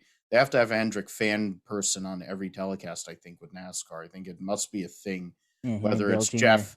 Jeff, Dale, Latart, like it must be a thing. Like there must be some sort of quota that they have to meet. But I don't you know, know. I honestly don't know why they do what they do. If I did, I would probably know why I didn't get picked up for a gig, or did not get picked up, or did get picked up for one. yeah, But it's all good. But it speaks to that, like it speaks to what you said about who you need to know, or what you know, or whatever. I mean, Junior could do whatever he wants. He's Junior. I mean, and Jeff Gordon could do whatever he wants because he's Jeff Gordon. But it's kind of the biases. Yeah, for someone like myself, I like to think that I got where I am on the fact that I just worked my butt off, and I tried to do the best job every time I went on air or went to the track. That's what I tried to do, because I don't have a famous last name. I didn't come from a well-known racing family or anything like that, so I've got to make the product that is me, do the best job. That way Yeah. I can get another job. Yeah, and that's how it always. That's what it was for a while, for many Mhm. years, and that's like for 30. What is it? For me, it's 30 years of being a fan, and in some involvement in some way, shape, or form of motorsports and trying to cover it, doing whatever. Everything was cars, and it still is, and it still will be for the rest of my life. But it's less about people like us, and it's more about, Show. 5 second. Yeah, it's more about, like, that's why I don't get how NHRA isn't a thing, because for everybody's attention spans, cars go 4 seconds, like, and they're loud and they're crazy and they're whatever. Like, why isn't NHRA? It's not as big as it was when they were on TNN with Steve Evans and Dave McClelland and Bob Fry and the whole crew. That it was better, and it was more dramatic, and it was cooler. They blew up a lot more too. I think that was probably part of it, but Well, that, and also you had someone like Steve Evans, and Yeah. Steve Evans was the Chris Economaki of drag racing. I mean, God rest his soul. He was another one of those guys that could get on the mic and do any sport. He could do sprint cars. He could do NASCAR. Steve Evans was incredible, but you knew he was a drag guy just from listening to the way he talked about it, how it just flowed from him naturally. And those are the ways that you could pick up on it. Yeah, and that was something, like, I remember him working the Knoxville National too. It reminded me that he used to call the Knoxville National shows before Ralph took over. And I mean, I always remember Ralph when he had to do Monster Jam with I think it was Monster Jam or something, and it was with Dusty Rhodes. There was they had some sort of promo he had to do with Dusty Rhodes. One of the funniest things I've ever seen in my life, and that was about as nervous as I've ever seen Ralph Shaheen. And that doesn't seem like he sweats a lot either, but I think he was sweating at that moment when he was doing that promo with. Because I think he thought that he was going to have to do a Crimson Mask or something, because that was Dusty Rhodes' whole deal for all those years when he was fighting Ric Flair. But oh god, it's great stuff. Well, listen, guys, it's 10:30 at night. I hate to go, but I do have to get going. I've still got some paperwork I have to do here, and then hop in the shower and go to bed. But thank you for having me on. And really, it's been great. No, thanks for staying on and adding to the conversation there. I figured that you would go. You wanted to. We were going to let you go, but we were glad that you stayed on and got some even greater content, so we can just go and talk about how far-reaching your knowledge is in regards to what we see or what things are going to be going on with racing and production here and soon enough. Thanks, guys. I appreciate it. Thanks. Thank you, Derek. All right. Have a good night. Right, you too.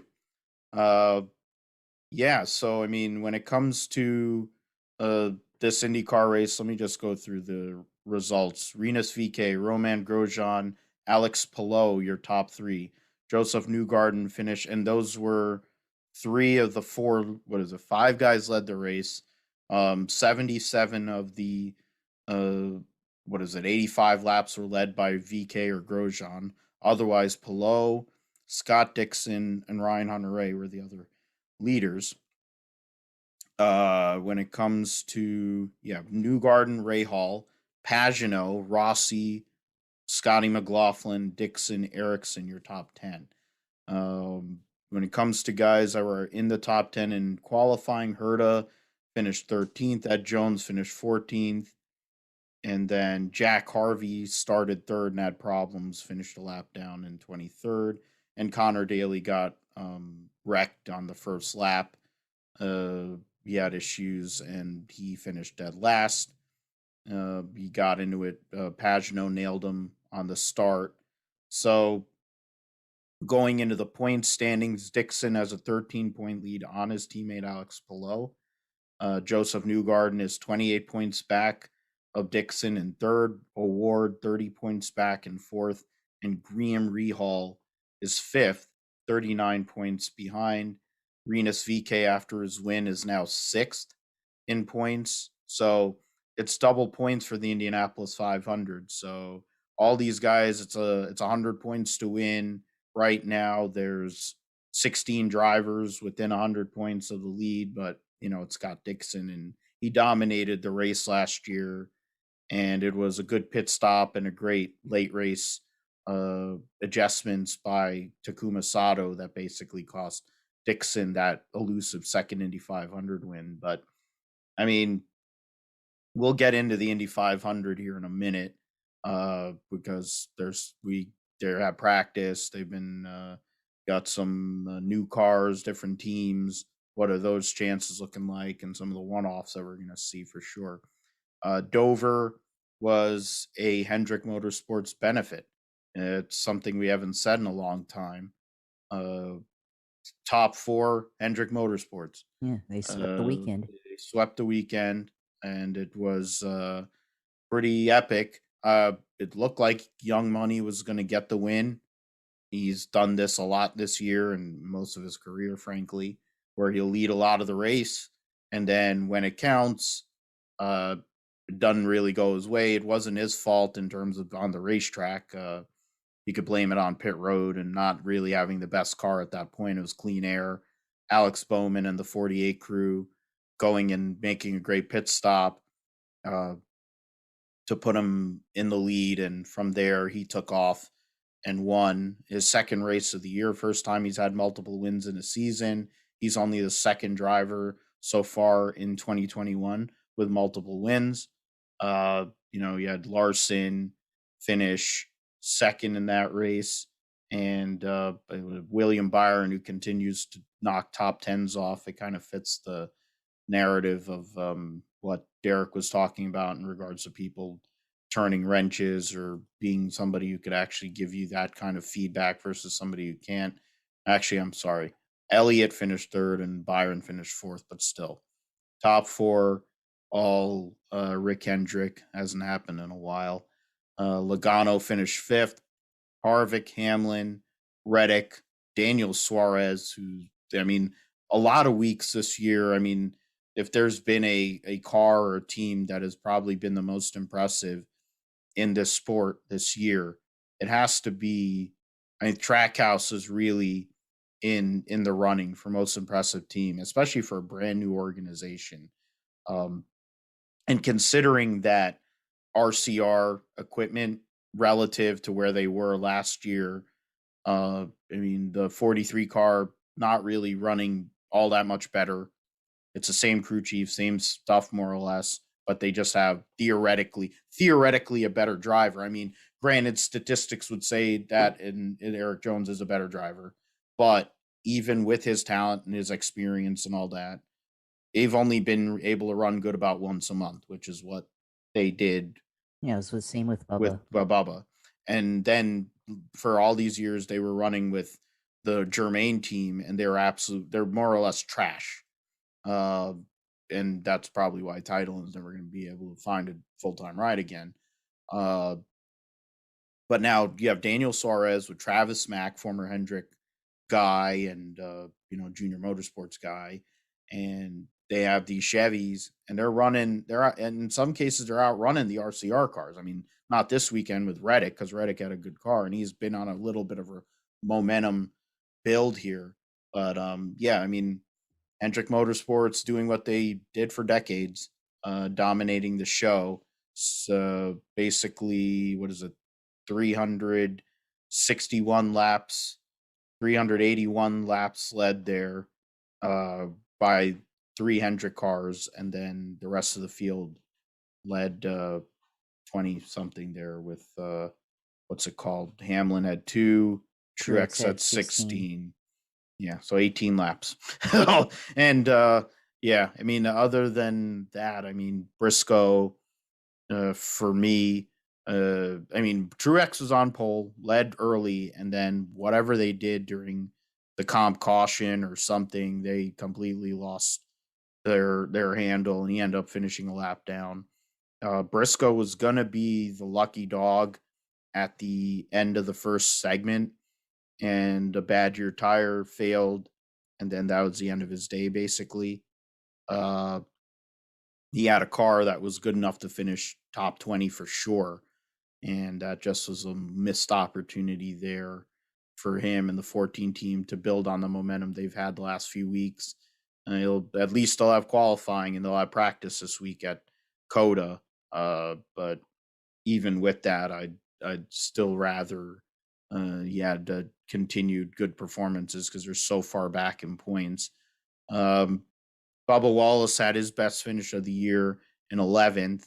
Uh, they made what's his name? Wheeler actually made a decent call for once and kept him out, and he was able to hold up his car owner. And old Dennis got butthurt about it.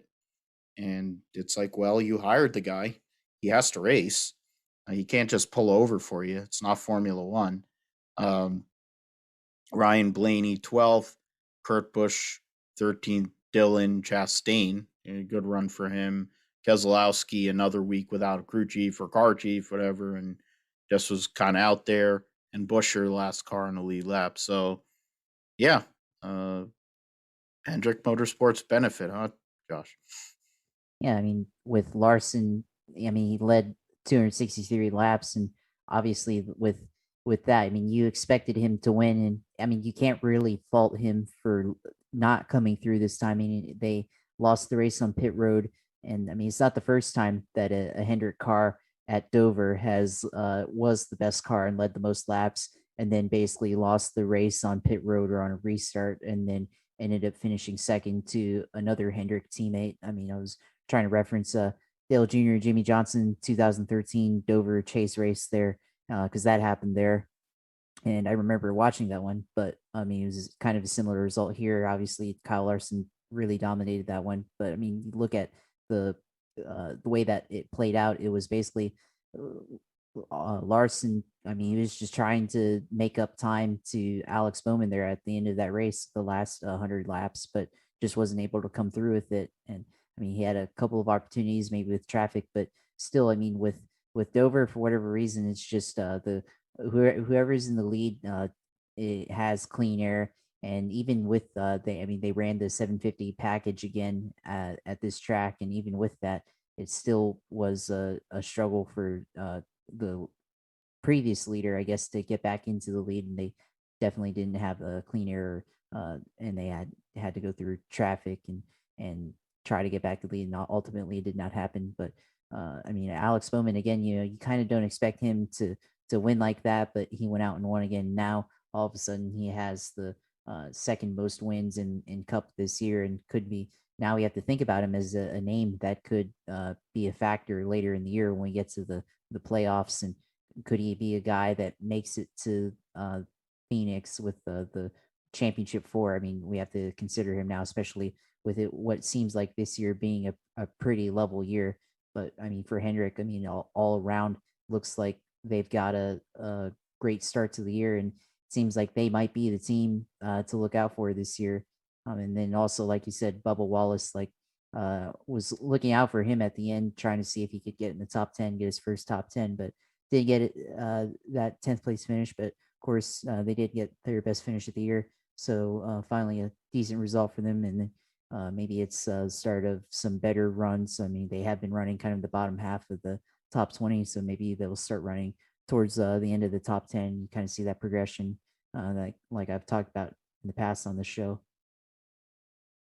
Yeah, and it's something that we'll see now that we have some of these new races that are coming up here, starting with CoTA. You'll have Nashville, Super Speedway. You'll have Road America, the Indy road course. And then some of these other deals where they're going to have way more 750 races. I'm curious as to how that will um, settle out in regards to who stands out there because Truex has definitely proven to be the car in most cases at these 750 racetracks, especially on shorter racetracks. But Hendrick Motorsports has been probably the best, uh, across the board on the cookie cutters with 550s. Uh, but in Larson's case, he's been good all year, and I think it's kind of convenient because they need to get him money because Hendrick's paying out of pocket basically to run that car. And, they have Ally with 48, and now it looks like Alex Bowman has a career after all these years of kind of being a nomad of sorts to now um, replace Dale Jr., keep that sponsor, and then eventually now move like they ran out of sponsorship, whatever, and then to get Jimmy's sponsor, and now he's going to basically have a career. It's pretty cool. He's probably the one guy that has a personality at Hendrick Motorsports. He can actually talk. It's actually something not it isn't it's more palatable than a lot of people Hendrick Motorsports seem to hire. Um, like the interesting thing though with that, I mean, that's something we're going to look at. I think it might take place. It might be taken care of here this weekend. But Clyde hasn't won yet. They bring it up every week. The fact that Hamlin hasn't won, Clyde and Harvick, they won 21 of the 36 races last year, and none of them have a win yet. I figure that'll come along. You can't run that good in Hamlin's case in most weeks to not win eventually. In Elliott's case, at times he's been the worst Hendrick car, which is interesting considering how he finished out the year last year and at times how well he's done. Whether it's a sacrifice because of, trying to put Larson over to get him sponsorship, Byron all of a sudden figuring out how to drive a cup car, or more than that, getting Rudy Fugle to be his freaking Zen master.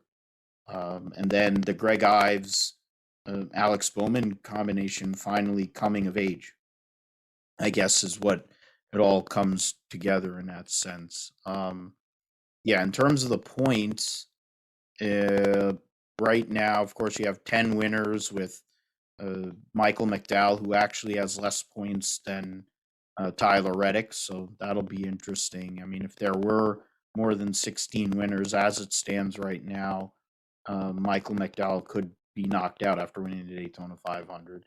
I mean, the Alex Bowman right now is 140 points behind Martin Truex Jr. For in terms of just playoff standing, and then if you consider Denny Hamlin, he's nearly 240. Is it 242? It looks like so. That's insane. How many points Denny Hamlin has this year so far, and so Bowman is going to be banking on keeping on winning. Some of these other drivers like Truex, Byron, they're pretty good in points. They'll be all right. Logano, Larson, Blaney are all pretty close. And then Brad and Kyle, who don't like each other after Kyle talked about him and Joey Logano on the I Am NASCAR podcast. He kind of seemed human, which was convenient. But he didn't mince words when it came to Junebug or either the Penske guys, at least one Penske guy. Well, one that's a Penske guy for a long time and one that may not be a Penske guy here soon enough.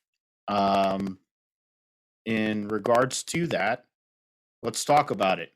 What did you think when you heard that Brad Keselowski, it sounds like it's already a done deal. They re-upped Fastenal for Chris Buescher. They're trying to get him back in the fold. But it looks like Brad Keselowski, starting in 2021, will be the driver of the iconic, what used to be the iconic Roush 6 car, famous with Mark Martin, of course. And he will be a part owner of what will then become Roush, RFK Racing, so Roush Fenway Keselowski Racing, RFK Racing. Right. I mean, RFK, you think of like RFK Stadium, but no, the Roush Racing, I mean, that's a surprising deal there because Roush has been not great basically last decade here in NASCAR. And with Keselowski deciding to go, I mean, you have to think he wants to have some level of ownership in the series and expand his, I guess, his viability from a financial standpoint. Because obviously he's on the end of his at the end of his driving career, but he's closer to the end of his driving career than he is the beginning of his career. We'll put it that way. So for him, I guess there's an opportunity for ownership, but then I guess he could also be taking over the 6. Probably. I mean, I think Ryan Newman's probably just about done. So assuming that they decide to stay with 2 cars and they don't expand to 3 cars, they could, and maybe he finds another car with some unknown number. to go race for Roush, but that it is a little surprising. I think it caught everybody off guard because Brad Keselowski has kind of become a franchise driver, I guess you could say, for Team Penske. He's been kind of the flagship guy with the number 2, obviously, in the Cup Series. The 2 car is the flagship car, and he won a championship with him back in 2012, and he's still been looking for that elusive second title ever since, and still looking for a Daytona 500 victory as well in that car. And that looks like, I mean, the Daytona 500 one looks like that might come to an end with Penske there, and then obviously he still has a chance to win the title in the number 2 car. But as of late, they seem to be kind of weak, I guess, and he still is going to stay with Ford. And I was reading something on Reddit. They were talking about this on there, and somebody said like, well, he's kind of evolved from becoming a truck owner. Now he has his business, his manufacturing business with Keselowski Advanced Manufacturing. I think that's what it's called, and he still has that relationship with sponsors and with the manufacturer as well. And now I guess this ownership stake in the Cup Series, I guess he's continuing to build his brand and I guess forge again a larger stake into the sport and try to take home more money and get more equity, I guess you could say, within the sport. So it's a shocking move, but it also kind of answers questions for Penske as well, because we knew that was a open ride next year since he was already on a 1-year deal, and it also kind of fills the blank of where Austin Cindric most likely will go in the Cup Series next season. So he'll probably take over that 2 ride, and also it does bring in a new factor into the Cup Series as well, because he's going to go to a pretty good team, and with next year likely they're probably going to have more road courses. We'll probably see Austin Cindric up front a lot next year in the 2 car in the Cup Series if that ends up happening. So all in all, very shocking, but it's happening, and we're gonna have to deal with the fact that Keselowski is going to be in a Roush car next year, most likely. Well, he'll have a better chance to win on a super speedway, even though he's really good. Those Penske cars are really good on super speedways. The Roush team has become pretty adept at super speedway racing over the years, and Newman was a few hundred feet away from winning the 500 a couple years ago. So, I mean, the notion of Brad as somebody who's followed him for many years and been a fan, wanting to go into ownership, and there's a little bit of a dynamic. Somebody I saw said it on Twitter about the fact that Fenway Group has LeBron James as one of their investor people, and then you're gonna have Brad Keselowski coming in.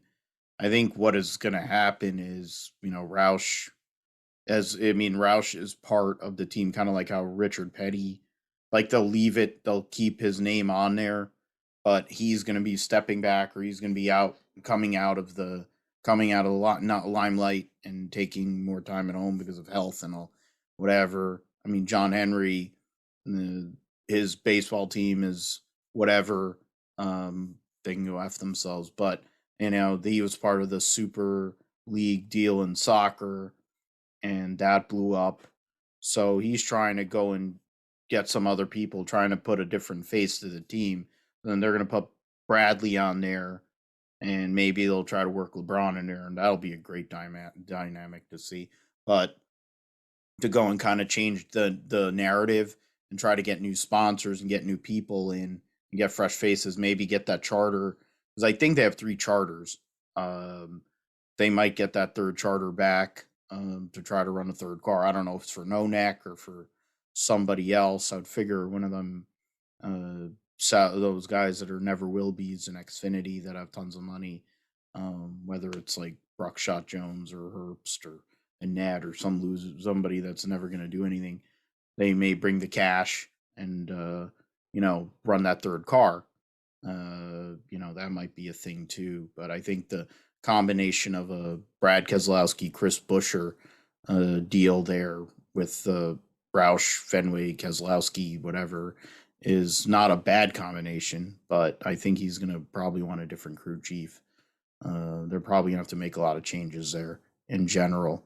we'll see what happens with all that as it goes on. I don't think they're going to make the commit like the full announcement until September. So that's just going to be a part of everything. And who's going to go where? I think it probably saves Matt DiBenedetto's job um, at the Wood Brothers Yeah, that's now. another factor. I think who's going to go where, whether they're going to keep Blaney in the 12 or they're going to swap them with Gumby, or if they're going to put Gumby in the 2, which I think is interesting. I think we brought it up last year when Brad was a free agent and it was a possibility he was going to go to Hendrick, that they're going to put Gumby into 2 cars and make me want to puke. Well, now, no, they're going to put Gumby more than likely into 2 car, and it doesn't really matter. Because I think at the end of the day, the only car that Penske has that's like fully funded is a 22 car.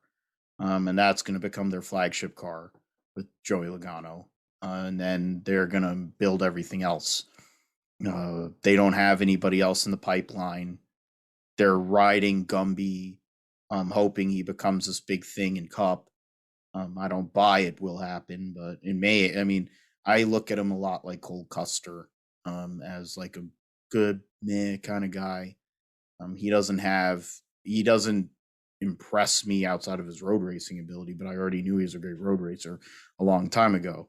It's kind of family lineage. That's part of what it is. But I guess when you're driving the 2 car, being good on only road courses is only gonna go so far. You're gonna have to win a lot on ovals in a Cup Series to compete, and especially when Joey Logano's there and the talent that he is. And so I guess we'll find out. It starts silly season real early, the charters and all the bullshit that goes on with them. That's something that we'll kind of get to talk about here in the summer. In terms of the in terms of the roundup, you brought up Lando Norris and his extension, which means McLaren will have their driver line up into the new car and beyond. Lando Norris this year so far has been one of the best drivers outside of the obvious, Lewis versus Max and things like that. I don't think it's a surprise. They developed him, they built him up and brought him through all the junior formulas. So keeping him around, a British driver for a British team, and then also with the dynamic with Daniel Ricciardo, I think they haven't even scratched the surface yet, and it's kind of connects with what they're doing this weekend, running a Gulf livery, a one-off for Monaco, and how it kind of connects a lot of things. It connects the classic McLaren stuff. It connects Gulf, of course, which is iconic on anything. They could literally put it on a paper bag, like, oh, it's Golf. They'll sell shit tons of paper bags. Like it doesn't really matter. But then you have the guys like Daniel Ricciardo, who's a classic guy, just like Junior, and wants to throw back. So he's got throwback helmet. You got Lando Norris, who just loves all that stuff. And I think it's a positive sign. I think it's something that F1 has to embrace, running like special schemes instead of one scheme all year, and you can only run one helmet all year, kind of like scheme like that. It's something that would increase the reach, even though Formula One in a lot of ways doesn't have a problem with reach, but they do have a problem here in the United States. I think that's pretty cool. I mean, that announcement, we were talking about it on Grid Talk. There was between a scheme like a one-off paint scheme or running Formula E or a new sponsor or whatever. Like that was the 3 things we came up with, and that was one of them. So I mean, that Golf car is going to look great. Hopefully it's up front, but we'll talk about that here in a moment, right? Yeah, I mean, with the Golf car, I mean, that's a really great paint scheme, like you said, livery, like you said. And I think for Formula One, you have to start embracing the different paint jobs that they could run. I mean, maybe we see a return to, I mean, well, Marlboro doesn't run anything, but it'd be really hard to throw back to Yeah, that. it's Mission Winnow, Yeah, so yeah, that's what it is. That's how they get around it. That's how Ferrari gets yeah, around it. They have Mission Winnow, whatever the hell that is. yeah. It's their fake sponsor or whatever it is. But I would like to see Formula One kind of embrace more of that as well with the throwback paint jobs, because that's Formula One's not really known for that. And I feel like the last time I remember a Formula One car running a special paint job at a race, like was a Lotus that was, I guess, themed with the promoting the Dark Knight Rises for 2012 or whenever that was with Warner Brothers. It was like a one race partnership, and I think Romain Grosjean was running that car, and I think Kimi Räikkönen was also driving a Lotus that year. So that was kind of an interesting one, but that's really the last time I remember like a special one-off car, and that wasn't even really a one-off. I think they just stuck Dark Knight Rises logo like Yeah. on the wing or something like that, and called it a special car, and it wasn't anything different from what they normally ran. Red So Bull did that a while back yeah, with one of the Star Wars movies. yeah. I mean, but still, you don't see something that stands out just like what Golf and McLaren are going to do, and it's not just a one race deal. It seems like that they have a option or opportunity to do future partnerships with Golf. So it looks like they've worked out a deal to pick them up as sponsorship in some form. We don't know yet, but maybe they're going to do more one offs, or they'll expand it. Maybe it trickles down to the IndyCar side as well, and we see a golf themed IndyCar run possibly at the Indianapolis 500 or something like that in the future. I mean, they are already running a special one-off car with Juan Pablo Montoya, and then Yeah. also running in the seven, running I guess it looks like a Tiger, but that's not their Yeah, sponsor, it's a but it looks weird like it. theme. Yeah, Yeah, with their vape pens or whatever yeah, views. They're running that with Rosenquist, and yeah, with Juan Pablo, they're running the old Peter Revson scheme that he won the pole with at Indy. And last week they ran the Robert Wickens Lucas Oil scheme. So I mean, they know it, they get it. They're doing because it's Zach Brown. I think that's fundamentally yeah, that's the difference why he's connected to all these things. He was connected anyway, well before he became the guy that ran McLaren. He was connected for years when he was a racing driver himself. Then he became this big business guy and making all these sponsorships and all these uh, partnerships happen with teams, and that's probably why McLaren is on the upswing. While we see a lot of teams on the downswing, and McLaren had basically cratered themselves out, and they had to make some sales and moves and stuff. But now they're on the upswing, and it's a lot of positive momentum in their involvement in motorsports in general. Uh, we'll go into the roundup as well with MotoGP was at the French Grand Prix at Le Mans. Jack Miller wins his second consecutive race on the Ducati, and then the Pramac Ducati of Johan Zarco finished second. Fabio Quartararo finished third. So two French riders on the podium. It was a mixed condition race, so a lot of accidents and craziness went on. Jack Miller had penalties. Him and Pecco Bagnaia had penalties, and they still ended up finishing, in the top five. Danilo Petrucci on a KTM finished fifth. Alex Marquez and Taka Nakagami on the LCR Hondas finished sixth and seventh. Pol Espargaro eighth. Iker Lecuona in ninth, and Maverick Vinales in 10th. Valentino Rossi actually finished 11th. He got points. Marini, Binder, Bastianini, and Tito Rabat on the Pramac Ducati finished 15th. The last classified rider was Franco Morbidelli, who I think crashed out late in that race. And then you had Mark Marquez, who was leading the race, dumped it off, which is crazy. It's a Mark Marquez like move. This is his kind of conditions, kind of like Lewis Hamilton, but he just isn't right, and whatever else is going on with him. So Alex Espargaro, Oliveira, the Suzuki teammates crashed. Both of them, Mir early and Rins, I think, dumped it twice. And then Salvadori on the other Aprilia finished were out. And then their next race will be the Italian Grand Prix in a couple weeks' time. In Moto 2, Raul Fernandez, Remy Gardner, Marco Bezzecchi were the podium. The two American riders, Cameron Beaubier and Joe Roberts, both were out of the race, unfortunately, with crashes. So, a shame to see that. We'll see how it goes for them.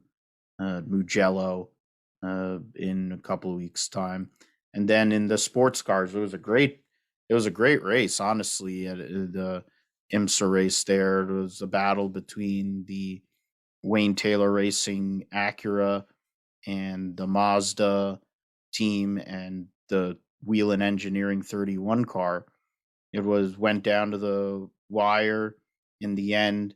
Ricky Taylor made a great pass late on uh, Felipe Nasr and ended up and also was knifing through traffic like nobody's business. So a second win this year for the 10 car, and their moving to Acura has been very fruitful so far in 2021.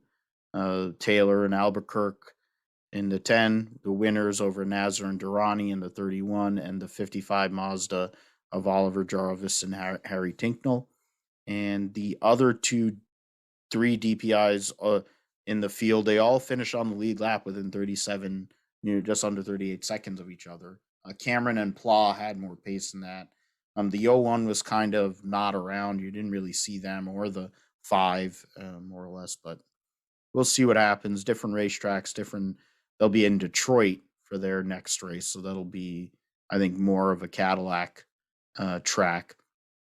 Gar Robinson, Felipe Fraga, and the Riley Motorsports 74 won over Rasmus Lind and Dan Goldberg, and then Jim Cox, Dylan Murray. So a Riley Motorsports 1-3, and John Bennett, Colin Braun finished fourth there in the LMP3 category. Bill Oberlin, the ageless Bill Oberlin, and Robbie Foley wins GTD over Frankie Manicalvo and Zach Veach.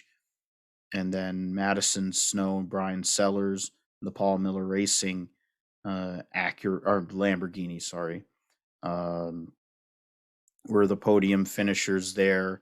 DNFs for the Jared Andretti, Oliver Askew, Andretti Autosport LMP3, and then Aaron Telitz, Jack Hawksworth in the Lexus Vassar Sullivan Lexus team. So that was a brutal deal because they've done really well there and in general in recent times. So they'll be in Detroit for, I think, all this will be the same lineup. I think they're probably going to put the GTLM with the two Corvettes they have in that and the one Porsche in there just for the sake of it, but we'll find that out.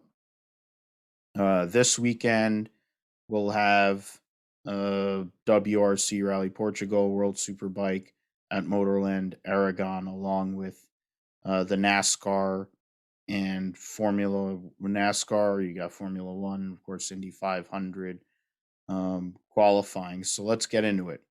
Monaco Grand Prix. I think the straightforward question is, who do you think is going to win it? Is it going to be Lewis or is it going to be Max? Who's going to win pole? Is it going to be Lewis or is it going to be Max? And then out of like what is kind of like a multi-tiered midfield, who can stand out and maybe make something happen this weekend? Could it be the Gulf McLaren? Can it be the Ferrari with Charles Leclerc at home? Maybe Alpine pulls something out of their butt, or maybe there's something out of AlphaTauri, perhaps, or maybe somebody else that I'm forgetting off the top of my head. What are you thinking on that, Josh? Well, I think for Monaco this weekend, I'm going to go with Max Verstappen taking Monaco. I mean, I think Red Bull, this is a chance for them to get back into it with the championship. They've kind of slipped the last couple of weeks and haven't had the pace, I guess, to be able to match Lewis Hamilton. And like we talked about last week, Hamilton's starting to kind of get away. Well, this is, again, like an opportunity for Red Bull to get themselves back into the championship albeit probably not by much because Lewis will probably finish second unless something disastrous happens. But if they win, then obviously this will help. And it's still a prestigious race. So to win Monaco, I mean, for Max Verstappen would be huge and would probably be the biggest victory of his career to this point. So I'm going to go with him. I think their car is probably a little bit better fit for Monaco than the Mercedes, but I could be wrong and could be surprised. So I'm going to go with that. And I think for the midfield, uh, I look for McLaren really. I mean, I feel like they have to perform. I'm going to go with Lando finishing ahead of Ricciardo there. We'll see where it happens, but it'll be somewhere between fourth and seventh place. We'll say for Lando, and then I think Ferrari after them probably finish fifth with Leclerc, and then keep your eyes on Alpine. I feel like they could make us have a good finish, I guess, this weekend in Monaco. Maybe Fernando gets another points finish, or Esteban Ocon gets a points finish there too. I don't really see any other teams really making anything. I think other than that, it'll be the same from like we see week to week in Formula One. I mean, we've talked about Haas and Mazepin, this season, and well, I think it's going to be another storyline, especially with single groove Monaco track. Does Nikita Mazepin get in the way of another car and impede traffic? Yeah, I mean he will, but the question is when does it happen? It's happened at the end of the race. Does it affect Lewis Hamilton? Does it affect Max Verstappen? Does it affect any other guys? I think that's something you have to consider, and definitely. I mean, it's it's not a question of if it will happen; it's a question of when it will happen. So it's going to be an interesting challenge having a guy that's like 20 miles off the pace compared to the leaders being in the way at a one groove track.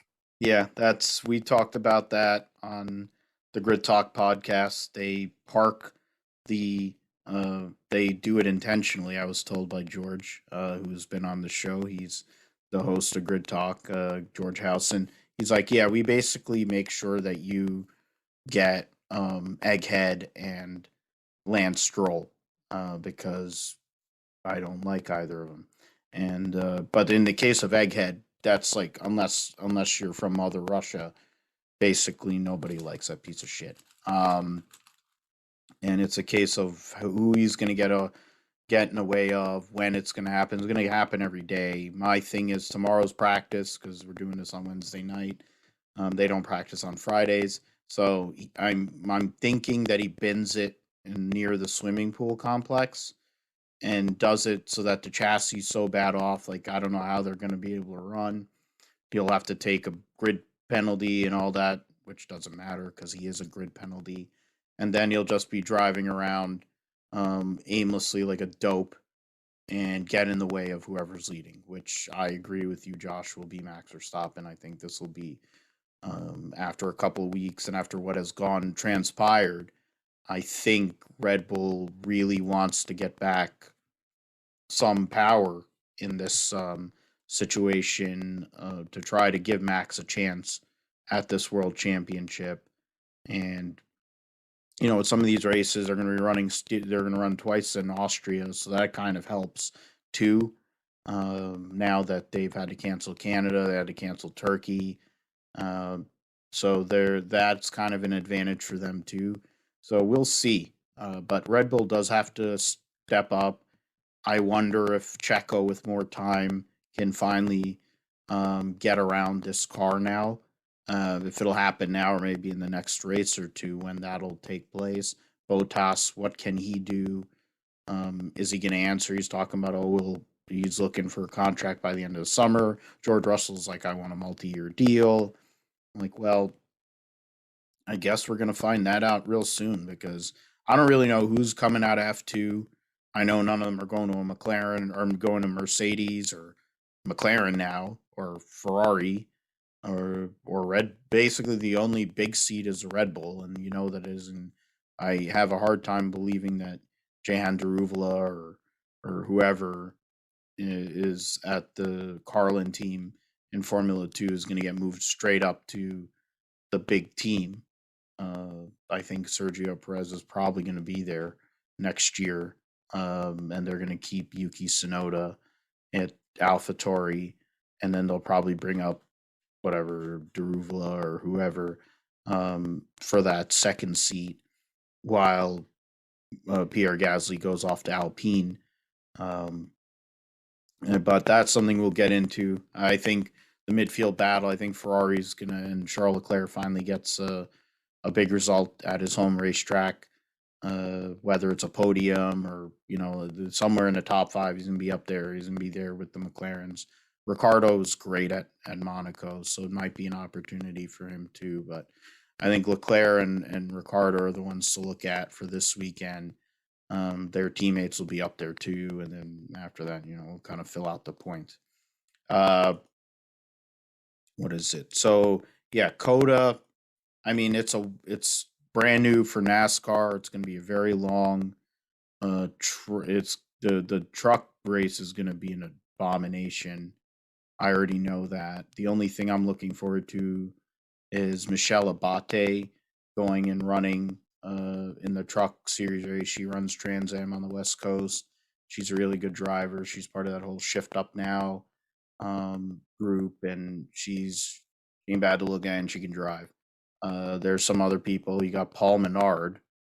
I mean, who knew he was Paul Menard. They get hard for Menard. Yeah, there's people that were losing their mind when they saw that he is going to be driving, and it's like, what does it matter? He's going to run 16th. Who the fuck cares? I mean, I get it for the people that there's an empire and the whole thing, but I'm like, Paul Menard. It's okay. Like, give Grant Enfinger that ride so that they could go and keep whatever semblance of a possibility of a championship run. I mean, he's out of it because of the stupidity of NASCAR and their point system, but yeah, I mean, there's other people. I think there's other one-off people in the Xfinity race. I think when you boil down to simplest terms, with trucks, it's going to be Sheldon Creed, And Rhodes because too. and Ben Rhodes. Then you're going to have because of what he's been doing all year, and a John Hunter. So the John Hunter, and the Rhodes deal, and then you're going to have Sheldon Creed. So the top three drivers in the series. Then in the Xfinity, Junior Motorsports has been on a run here recently. Allgaier is pretty solid on road courses, but you got of course, it's Hendrick, and it starts and really ends there. You have them Toyota guys. I think Daniel Hemrick isn't horrible, but he's not great.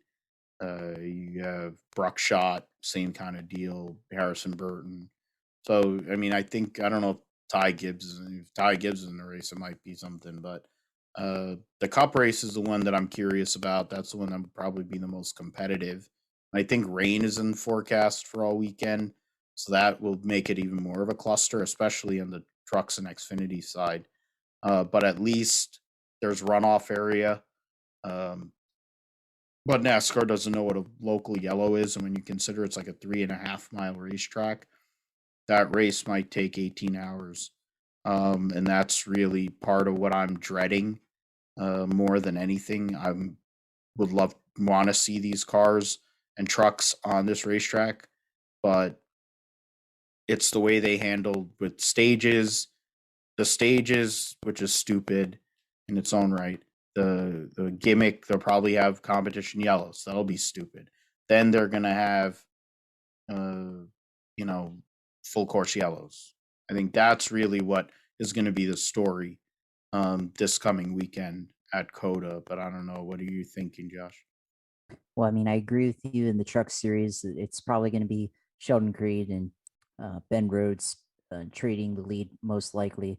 I mean, I have to talk about Paul Menard. I mean, I think he might be a factor. I mean, it is a one-off deal. I think he'll run better than 16th because Paul Menard is a road course driver. I mean, he has a lot of experience there too. So would not be surprised if he turned in a top 10 run there. But in the Xfinity, you didn't mention Almendinger, and I think he's going to be a factor along with Cindric. Mistake there on my part. I forgot about Dinger there, but he is definitely going to be a factor.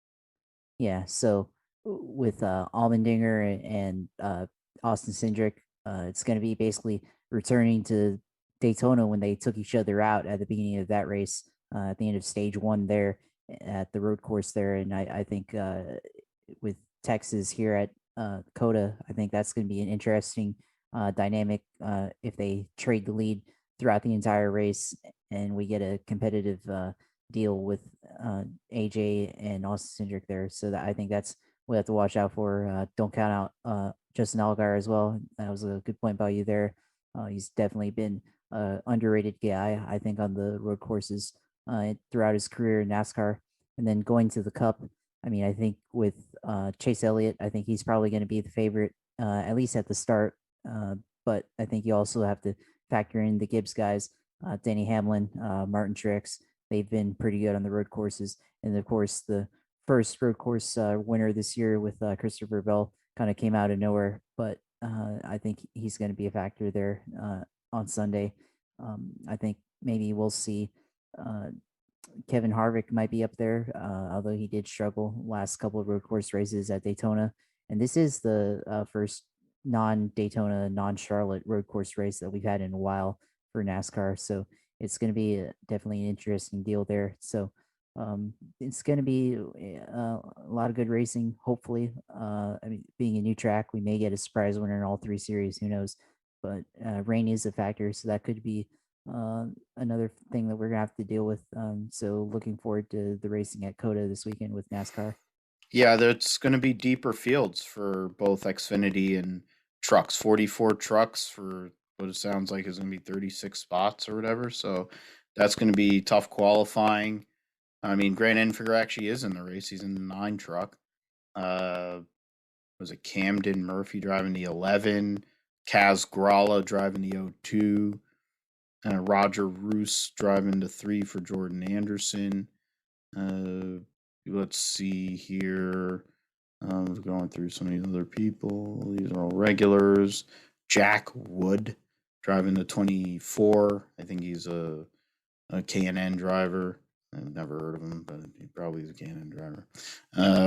Michelle Abate, as I mentioned, for the 30 team. Sam Mayer will be driving the 32 for Brett Holmes Racing.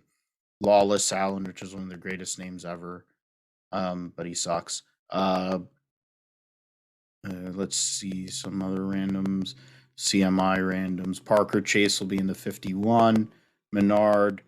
And Kligerman is somebody that could sneak by there because he's CMI's got 3 trucks. Oh, that's convenient. I thought they were going out of business because of the BLM stuff. They seem to still be around. That's convenient. They're kind of like certain people of a certain party. But yeah, 44 for 36. 36 trucks will make the show. So it'll be a tough field. There are some really good trucks that are going to be going home on Saturday. These are going 31 will be on time, and then the remaining slots will be on owners' points. Then the cellar dweller teams will make it in that way.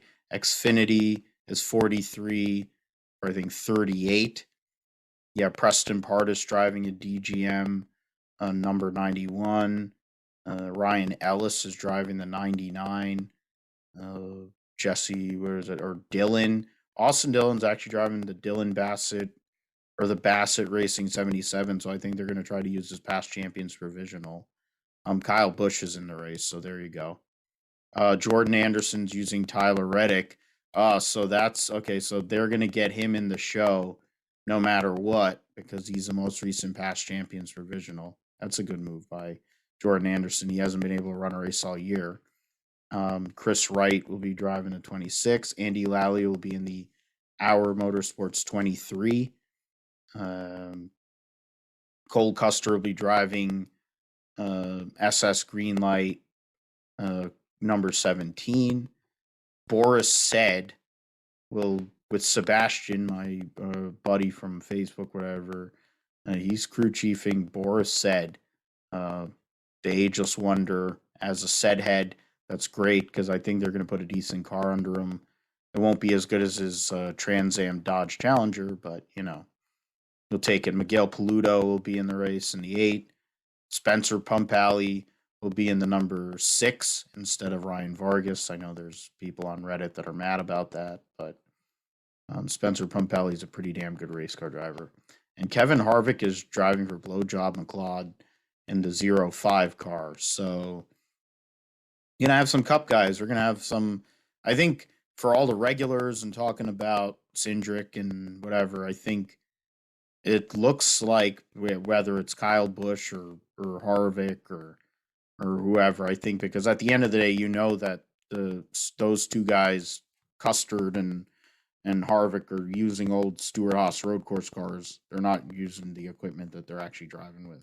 I would be really surprised if they actually were driving for those actual teams with those actual cars. But we will find out. And yeah, I think Clyde is the pick. I think one of these, whether it's him or Hamlin, I think one of those two guys is going to be the ones that go out there to win. Um, in regards to Indy, I mean, we have the practice so far. Scott Dixon was fast today, and Ed Carpenter, so that's not shocking. In regards to the field, I think the cars that are I'm not so sure. I think Ed Carpenter Racing, Penske Racing, and Ganassi are all the ones that to watch for the front row and for the Fast Nine shootout. In regards to who's struggling, it looks like some of these one-off cars. James Hinchcliffe is in trouble, I think, but then that's been the whole year. A couple of them AJ Foyt cars. It looks like Santino Ferrucci today didn't have great pace, and RC Anderson didn't run after getting through ROP. Uh, I mean, I think that's going to be a question in itself how that goes with the Indy 500 with the qualifying. I think that's going to be interesting and how that all works out. What are your early thoughts on what's gone on at Indy and what you're thinking for qualifying? Well, I think for qualifying, it might be a little bit too early to make a prediction, but I think generally speaking, it'll probably be some mixture of ECR, Penske, and Ganassi there for the Fast Nine and for the front row and the pole. I think we'll have to see a little bit what they're going to do with qualifying boost later in the week before they start qualifying on Saturday. We may see some surprises there on the charts as we get closer to Saturday.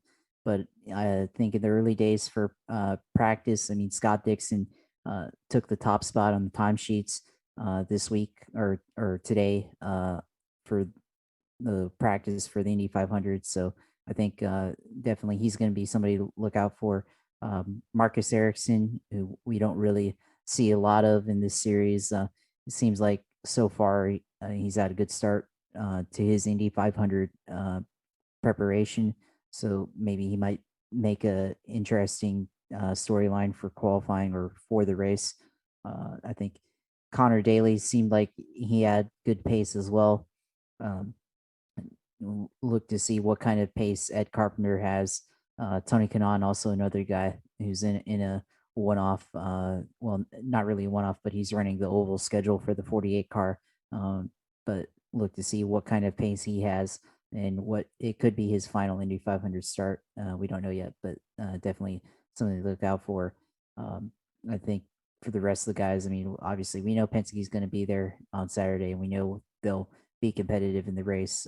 And we can trust that they have good pace. I mean they went out and decided to do that 4 wide thing on the finish line.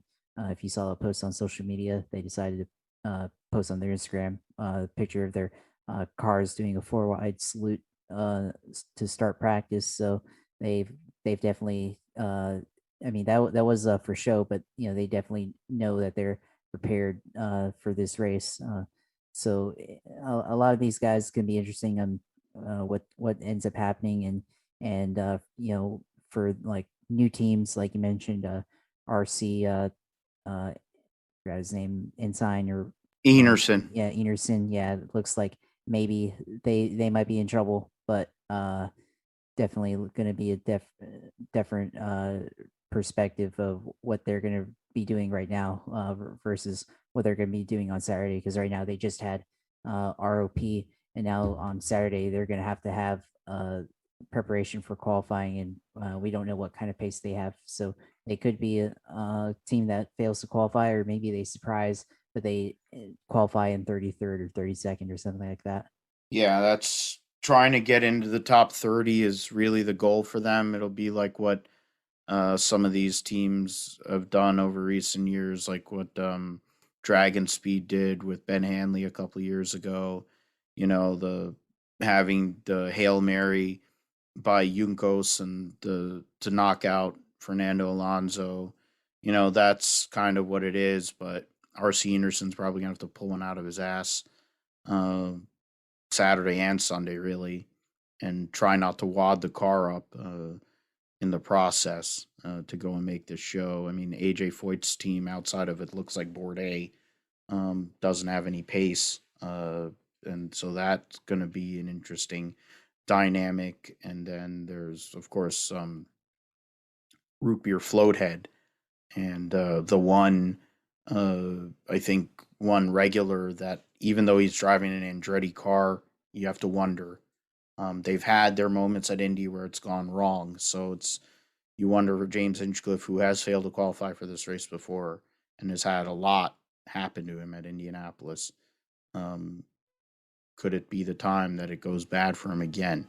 It's something we'll see, and I guess we'll definitely talk about it next week on the GSP. We'll talk about the 33 starters and everything that happened in qualifying. Before we go, Josh, let us know what were you doing on iRacing this past week, and how did you do, and what are your plans for this weekend in regards to sim racing?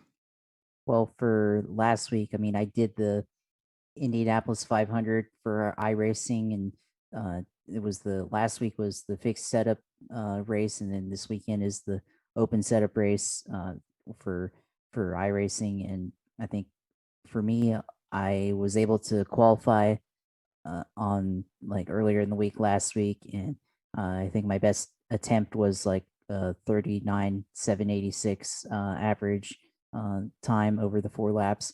And on the race on Friday, that put me in there were 13 or no 16 splits or 16 sessions going on Friday night at 9 p.m. and I was in the third highest one. Just to put it into perspective there, and got to race against no, well, not Tanner, but I think one of his associates or whatever from Open Wheels. He was the spotter, and then he messages me in the middle of the race, like early on, like lap 20. He messaged me good luck, and then was glad he remembered us and everything like that, and glad we got the shout out. But for the car itself, for the Indy 500, it was basically kind of had a tight in traffic. It had that arrow push or arrow wash in traffic, and wasn't really able to make a lot of moves passing once you got up closer to the field. I made some passes in the back, but for the most part, it was a lot of strategy. It seemed like about around like lap 50 or so, there was a diversion in strategy, and I was in the one group that decided to kind of take the normal pit strategy where we would pit with about 30 laps to go, where you're trending to pit with 30 laps to go in the race. And then there was another group that basically kind of stayed out on that one caution at like lap 50, and then they pitted later on another caution, and then they were going to have the strategy to where they would only have to pit with like 15 laps to go, so they would have a little bit fresher tires and not have to worry about fuel at the end. But I was running between 16th, where I started in that race, and the top 10, like between 6th, I guess, and 16th. So for that, like I was pretty happy with where I was, bouncing in between that, depending on what lap the strategy was going to take effect. But I felt like probably on pace I was around 16th fastest, but then there was a lot of times where I was in the top 10. And then lap 135, I was in ninth place, and I started racing a lap car for some reason. I think I was trying to keep up with the lead lap car in front of me, and I thought that I needed to stay in front of the lap car because I needed to keep the same distance and make sure I didn't fall too far behind the lap car. And I think that might have affected my tires. I was getting close to the end of the fuel run, and I was going to make my pit stop in a couple laps.